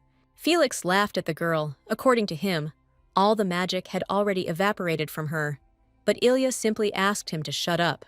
Professor Felix reported that the best cure for a hangover is his honey tea. Honey collected from magical flowers has amazing properties. Teresa amazed Felix by knowing that honey-based cosmetics are his main source of income. Felix screamed that she shouldn't have known about it because he didn't write his name anywhere. Teresa said that she knew because her status obliged her. Felix begged her to keep it a secret. Teresa agreed that she would not tell anyone, while at that very moment, Professor Ilya watched his colleague's disgrace with silent glee. Teresa said that Professor Felix had no need to worry. He could pay her for her silence with a cup of tea with honey, and Professor Ilya would be a witness to the deal. Teresa turned to Ilya and with a sweet smile asked if he agreed to her proposal. When Ilya gave his consent, Felix exclaimed joyfully and led the guests into his office. On the way to the lab, Teresa asked Felix about a way to restore infected magical creatures. Felix was glad that the girl was finally interested in his subject and suggested that she enroll in his course. In fact, in this academy, the whims of the nobility mean more than all the rules, so Teresa can easily change her specialty even in the middle of the course. Teresa was embarrassed that Professor Ilya was walking behind her back, but Professor Felix didn't care. He happily led the guests into his laboratory. Professor Felix invited the guests into his laboratory and opened the door, and an animal with dark fur came out to meet them. Teresa was scared. She clearly remembered that all animals hated her, not just magical ones. The golden magical aura of the beasts told Teresa that they were indeed magical beasts. This is bad. Teresa and magical creatures have the worst compatibility, so the girl hastened to retreat. The black bear growled menacingly, emitting a magical aura. The animal jumped on Teresa. The girl froze in fear. She was going to die now. This beast was tearing her to pieces. The beast had almost reached Teresa. The girl felt phantom teeth on her neck. She covered herself with her hands from the bear running towards her and closed her eyes, preparing for a quick death. In fact, the animals just wanted to get to know the girl better. They knocked her down and started licking her. Teresa was in a daze. She didn't understand what was happening. In theory, animals should hate her. Professor Felix ran up to them almost immediately. He forgot that he had released the animals. Felix's magical beasts usually don't attack people because they are very intelligent. Teresa wanted to ask the professor something, but the white wolf's licking did not allow her to say a word. Two little pink bunnies settled down in Teresa's arms and waited for their turn to be petted. The professor's eyes literally reflected Teresa's capabilities as an animal magician. He told Teresa directly that she was undoubtedly a genius in the field of magical creatures. Teresa was taken aback and looked at the professor. She does not have the abilities necessary to communicate with animals. You see, only a few mangoes are able to control magical creatures. For this, you need to have exceptional innate power and special compatibility with these creatures. The professor asked Teresa to change direction right now. Teresa doubted that she was capable of becoming a fauna mage and asked if the professor was confident in his decision. Felix was confident in his judgment and suggested that Teresa try. The girl decided that it was impossible because magical beasts usually bare their teeth as soon as she came close. Teresa doubted that the animals would be able to obey her, but she tried anyway. When commanded to sit, the white wolf immediately sat down, happily wagging his tail and looking at the girl. At the command to lie down, the wolf immediately lay down, sticking out his pink tongue. When she asked for a paw, a white-clawed paw was immediately placed into Teresa's palm. Teresa was shocked. This was far from what she expected. However, Professor Felix expected this. The animals obeyed her despite the lack of a magical contract. Ilya overheard a conversation between a colleague and a student. Felix heard that she had bad grades in attribute magic, and again strongly recommended that she change her specialty. Suddenly, Professor Ilya's strong hand fell on Teresa's shoulder. Felix was surprised by Ilya's reaction. He was a little taken aback. Professor Ilya stood between Teresa and the magical animals. He was dissatisfied with the proposal of the fauna professors. The magical beasts immediately retreated from Ilya. Being magical creatures, they apparently instinctively sensed the threat emanating from the great demon. The professor looked coldly into the eyes of the stunned Felix. Looking back at Teresa, standing behind him, Ilya clearly said that the girl was his student, and he did not intend to lose her. Teresa thought it was an expression of sympathy from a character with one red heart. Felix defended his opinion that statistically, there are very few magicians who succeed in elemental magic, and in their academy, it is only Ilya himself and student Clyde, and Teresa is simply a magician who made the wrong choice. Ilya did not retreat. Teresa began to show success in elemental magic. Professor Felix offered Teresa a double major, But the girl decided that it would be better for her not to change anything because she was already in her senior year. Teresa's attention was drawn to a whine, one of the magical beasts restlessly nuzzling her hand. Teresa realized that the animals thought she was in danger, and they wanted to save her and protect her from the demon. Felix reported that the animals had not acted so lively for a long time. They had recently been eroded by the magical darkness and had recently returned to normal. Professor Felix said happily that Teresa's presence had become a medicine for them, removing the lethargy from the animals' bodies. Commentators explained to Teresa that what was happening was due to the fact that her soul did not actually belong to this world. Beings with a sensitive nature are especially receptive to the purity of thoughts and sincere love of the Creator. When the Creator puts genuine love into the world responds with recognition and favor. Now Teresa understood. She felt like there was some kind of emotional connection between her and the animals, but she didn't think it was because she was the creator of this world. She was pleasantly surprised that magical creatures felt her goodwill. Magical creatures affected by filth dissolve into darkness, and their eyes flash with a scarlet glow. The animals turn into real monsters, and Teresa feels uneasy about having created such a painful reality. Teresa pressed her forehead to the magical beast's forehead and asked for his forgiveness. She did not want them to suffer like that. Now she understood one very important thing. Not only magical beasts, but also magicians feel the purity of her soul. Raoul wrote her a note because he feels the same way about her as these animals do. Professor Ilya informed Teresa that the lecture would start soon, and it was time for them to leave. Felix stopped Teresa for a second and gave her the book she asked about. He informed her that she could return it at any time, but it would be better to return it soon. Taras was still glad that she had gotten a book on the topic that interested her. Ilya noticed the girl's thoughtfulness. He thought that she was thinking about changing her specialization, but Teresa hastened to refute his idea. Ilya reported that magical beasts are incredibly sensitive, so much so that a person will never be able to reproduce the required frequency of their magic. Despite their power, they are extremely difficult to control, so only a few dare to explore them. So if Teresa chooses the realm of magical creatures, she can easily gain wealth and fame. Along the way, Ilya noted that Teresa had amazing compatibility with magical creatures. If she changes her specialization, she will undoubtedly reveal her talent to the fullest extent. Teresa agreed with Ilya, but her goal is not to become a great magician. Teresa hastened to reassure Professor Ilya. She would much rather earn his recognition. She has just started to make progress in magic and attributes. In her opinion, it is a very fascinating subject with endless possibilities when fully mastered. The sincere advice of the cut made Ilya very surprised. The professor and the student spent the rest of the way to the classroom in silence. Teresa noticed that keeping up with the professor was no longer so difficult. Most likely, Ilya was deliberately keeping up with her walking pace. Teresa called the character sympathy level indicator. While there was time, she decided to check it. What she saw greatly surprised, but at the same time made the girl happy. Ilya's sympathy level has risen to 2 hearts. The constellations are noting changes in favor. It is not surprising that Ilya became much softer towards Teresa. Most of the constellation would like the ending with Ilya. Teresa was pleasantly surprised that the level of sympathy was already so high. It happened much faster than she expected. Even if you play as Livy, in hard mode, you need at least 20 encounters to get 2 red hearts. However, Teresa met with Ilya much less. Did she really do something really important for the man? Or, Teresa wondered, it could have been because of her interactions with magical beasts. Originally, magical beasts lived in the heavenly world, but several centuries ago, a crack created by demons cast them down to earth.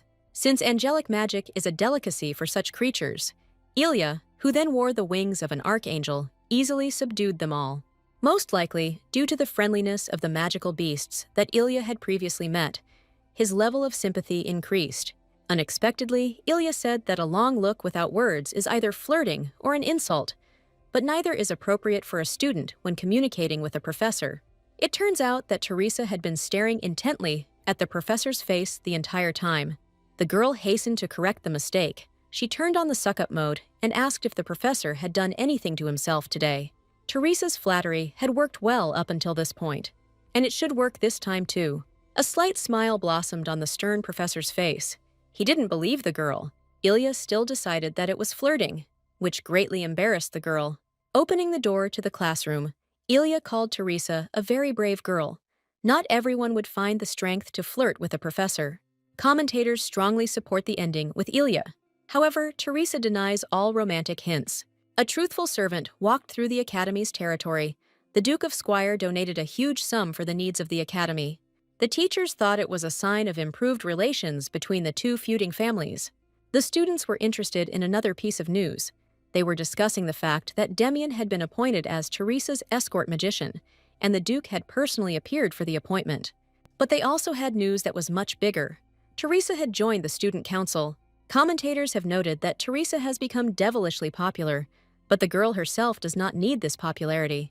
All because of the gossip that spread in the blink of an eye. Now annoying people began to pester her. The girl hid in the depths of the garden. The girl had no appetite lately, but if you think about it, she has one now. The girl's headache went away before. Teresa's head never stopped hurting. Last time the girl fainted in the library, but someone carried her to the sofa. She does not remember anything from the moment she fell. Commentators told Teresa that there is such a thing as possession syndrome, and she agreed that it does sound like a diagnosis. Being obsessed with an article is not something that can be endured calmly. In the past, when Teresa was stressed, she hid in the archives. This explains why Teresa was stuck in libraries for so long. In any case, she is glad that everything is okay now, where the girls came up to someone. The brunette was called out to. She turned around and saw a familiar figure in front of her. A dark-haired girl with glasses on her nose greeted Lady Squire. Teresa shocked the girl by remembering her name. It turns out it was Lainey Rose. He is a supporting character created by the development team to assist Livy, who, if properly developed, will be able to create unique alchemical items. Usually the line sits in an abandoned outbuilding, and so she goes this way. Lainey coughed expressively and asked to give her way. Teresa noticed that Linya was afraid of her. This is not surprising. Teresa is the same psychopath who can't stand it when plebeians and dare to cross her path. The line's stomach made a shameful rumble. She became embarrassed and hastened to explain that she had not eaten yet. Teresa remembered that Lainey was a poor student in the game, so she didn't always have money for food. Teresa got up from the bench and walked up to Lainey, the poor student almost turning gray from this gesture. Teresa calmly handed her lunch to Lainey, catching the younger girl off guard. Teresa explained that it was a sandwich that she hadn't touched yet because she had no appetite, so she wanted Lainey to eat it. Lena thanked Teresa awkwardly, her glasses even sliding down in surprise. Looking at Teresa's behavior, Lainey decided something for herself. Noticing Teresa sitting on the bench, the girl asked if Teresa was interested in magical beasts. Teresa told Lena her concerns. The problem of erosion of magical beasts under the influence of darkness is becoming more and more serious. The longer this goes on, the more the unprepared communities suffer, and Lainey is very surprised that Teresa thinks about someone other than herself. Lainey recommended Teresa an encyclopedia of magical plants. It has a lot of illustrations, so reading will be easier for Teresa. Teresa smiled sweetly at the girl and thanked her for the idea. Lainey, it turns out, is very kind, despite her harsh appearance. Lainey felt embarrassed. She didn't think she should be thanked for such a trifle, especially not by such a high-ranking lady as Teresa. Lainey reported that knights were sent to Pansy's village. Teresa immediately remembered that this was the village where Damien lived, and the mission would last a month. It turns out that Lainey is also from this village. Her mother was very happy to see the knights. Rose knows firsthand that the knights are there, and that the village is under the protection of the Duke of Squire. Teresa realized that Lainey was thanking her for protecting the village. Teresa smiled, and those around her were again embarrassed by her smile. Teresa called Lainey a cutie, which made the girl very embarrassed. The girl decided to run away so as not to show her embarrassment. Teresa asked her to be careful. Teresa decided to take care of pressing matters during the static content period and was thrown back to the 100th position. It's time for her to get back on the bus if she really wants to get out of this world. If the constellation loses interest in her broadcast, Oswald can do whatever he wants with her. Teresa, frightened, hugged herself in the hope of calming down, but she decided that it was worth leaving her worries for later. Teresa walked into the student council office. Today was the first meeting of the year. All the members of the student council, including Damien and Clyde, were already waiting in the office. Teresa swallowed her nerves. The only free space left was between Damien and Clyde, whom she didn't want to cross paths with. Damien invited Teresa to sit on the only free seat, Teresa mentally screamed that even in romantic games, they don't do such situations with a sofa. Commentators joked that it was a love triangle. Teresa denied these thoughts. What kind of love triangle if Clyde doesn't even look in her direction? Clyde, as the student council president, started the meeting. The main issue was that the student council began to receive more frequent reports of cases of magical beast erosion in the vicinity of the capital. Fear among ordinary people is growing every day, and it is impossible to ignore those villages that are left without the protection of noble houses, or expand the protected areas and increase the number of guards to at least somehow prevent accidents. An example was given of Lady Teresa sending a nightly order on behalf of her family to the village of Pansy. However, Demian reported that with this approach, protected areas will expand indefinitely, and the Empire's budget is not unlimited. It is impossible to endlessly scatter money across all regions. Demian didn't say it directly, but he made it clear that it was time to stop talking nonsense and focus on the root of the problem. One of the council members said that Lady Teresa would be quite capable of helping. Her family had enough money for this. The student council activities directly affect Willow House. Wouldn't it be an honor to take an active part? Another council member echoed the blonde's thoughts. The Squire family really did have enough funds to double the security zone, and if they also sponsored it on behalf of Chairman Clyde, then they could all reap the benefits of success together. The brunette looked skeptically at the younger ones. If she were a real Teresa, she might have been happy, but now she had nothing in common with Clyde. Clyde slapped the table angrily. These worthless creatures dared to disturb the sleeping beast. Clyde said clearly but angrily that those who now said that it was possible to expand the protection zones would do so at their own expense. The amount of each must be equivalent to a donation to the Squire Foundation. The younger members immediately panicked. This was about donating to a scholarship fund. It was too much of a sum. Clyde looked at them menacingly and ordered them to be silent. He asked them if they really thought their previous speeches were fair. The younger student backed away, intimidated by Clyde's strength and status. The younger members began to make excuses, but could not find the words. Teresa wondered why Clyde would take her side. Teresa has a quest again. She needs to win the respect of the younger members of the student council, otherwise she will be expelled. She noticed that the balance of the game is clearly lame, but there is nothing to do. Teresa noted that the blonde man, Dorn, was bold in his statements. Teresa smiled sweetly. Propaganda to strengthen the influence of the Squire's house was worthy information to report to the Emperor. The Valhallan Student Council is essentially a private army that ensures control over the heirs of the aristocratic houses, which is a powerful political lever. In order to maintain such a structure, a beautiful legend was created. The Student Council is now the Emperor's assistant in public affairs. At the same time, all meetings and activities of the Council are documented in detail in reports for the Imperial Court, so the words of the Dorna will be accurately conveyed to the ruler. Teresa looked hard at the fool, narrowing her eyes. The girl stood up from her seat and threw the book on the table. Moreover, if anyone hears about the expansion of the security zones, it could be misinterpreted as a territorial conflict between the Willow and Squire houses. Everyone knows about the feud between the Willow and Squire families. But if the Imperial family gets involved in this story, the situation will change dramatically. Teresa accuses him of being a fool because he dared to say such things about the country ruled by His Majesty the Emperor. The Emperor hates any insult to his power. If he considers it treason, the noble house whose member has committed this insult will be destroyed. Teresa crossed her arms over her chest and listened contentedly to Dorn's explanation. The blonde literally begged Teresa to let his stupid words fall into their ears. The quest was completed perfectly. Now the meeting can be held without unnecessary noise. Teresa calmly sat down in her seat. However, one thing confused her. It was not quite Teresa's style. Demian was delighted, and Clyde angrily humbled the girl with his gaze. Suddenly, the door to the student council office opened, and one of the students entered. The young man announced that demons had just attacked the village of Tuberos. It is known that the number of victims has exceeded 10 people, and it is necessary to urgently send help. The director personally ordered the student council to deal with this, and the students immediately jumped up. Clyde, Demian, and Teresa immediately set off for the village on horseback. Teresa had to spend all the coins she earned on this quest. Horse riding turned out to be an expensive pleasure. Clyde began to tease the girl. Teresa hesitated a little at the very beginning of their journey, and they were short of time.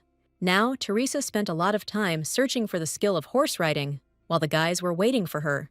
Teresa frowned and turned away from Clyde. She had never ridden a horse before, and Clyde was too impatient. Teresa laughed at Clyde's words. She joked that she had forgotten how to ride a horse, but Clyde again insulted her by saying that she was stupid. Teresa moved a little ahead to avoid interacting with Clyde, and in the new location, Demian noticed her. Demian kindly informed Teresa that if anything similar happened in the future, she could always contact him. Teresa felt a little embarrassed and turned to the friendly guy. However, Teresa did not understand why Demian did not intervene when Clyde was sorting them, and in general, why the three of them were going to Tuberos. Clyde demanded that his comrades stop chatting. They were approaching the village. Tuberos was in the lowlands, while the three heroes were on high ground. The entire village was burning, and people were fleeing the streets in panic. Teresa looked at the village with a serious and sad expression. She had really created a very cruel world.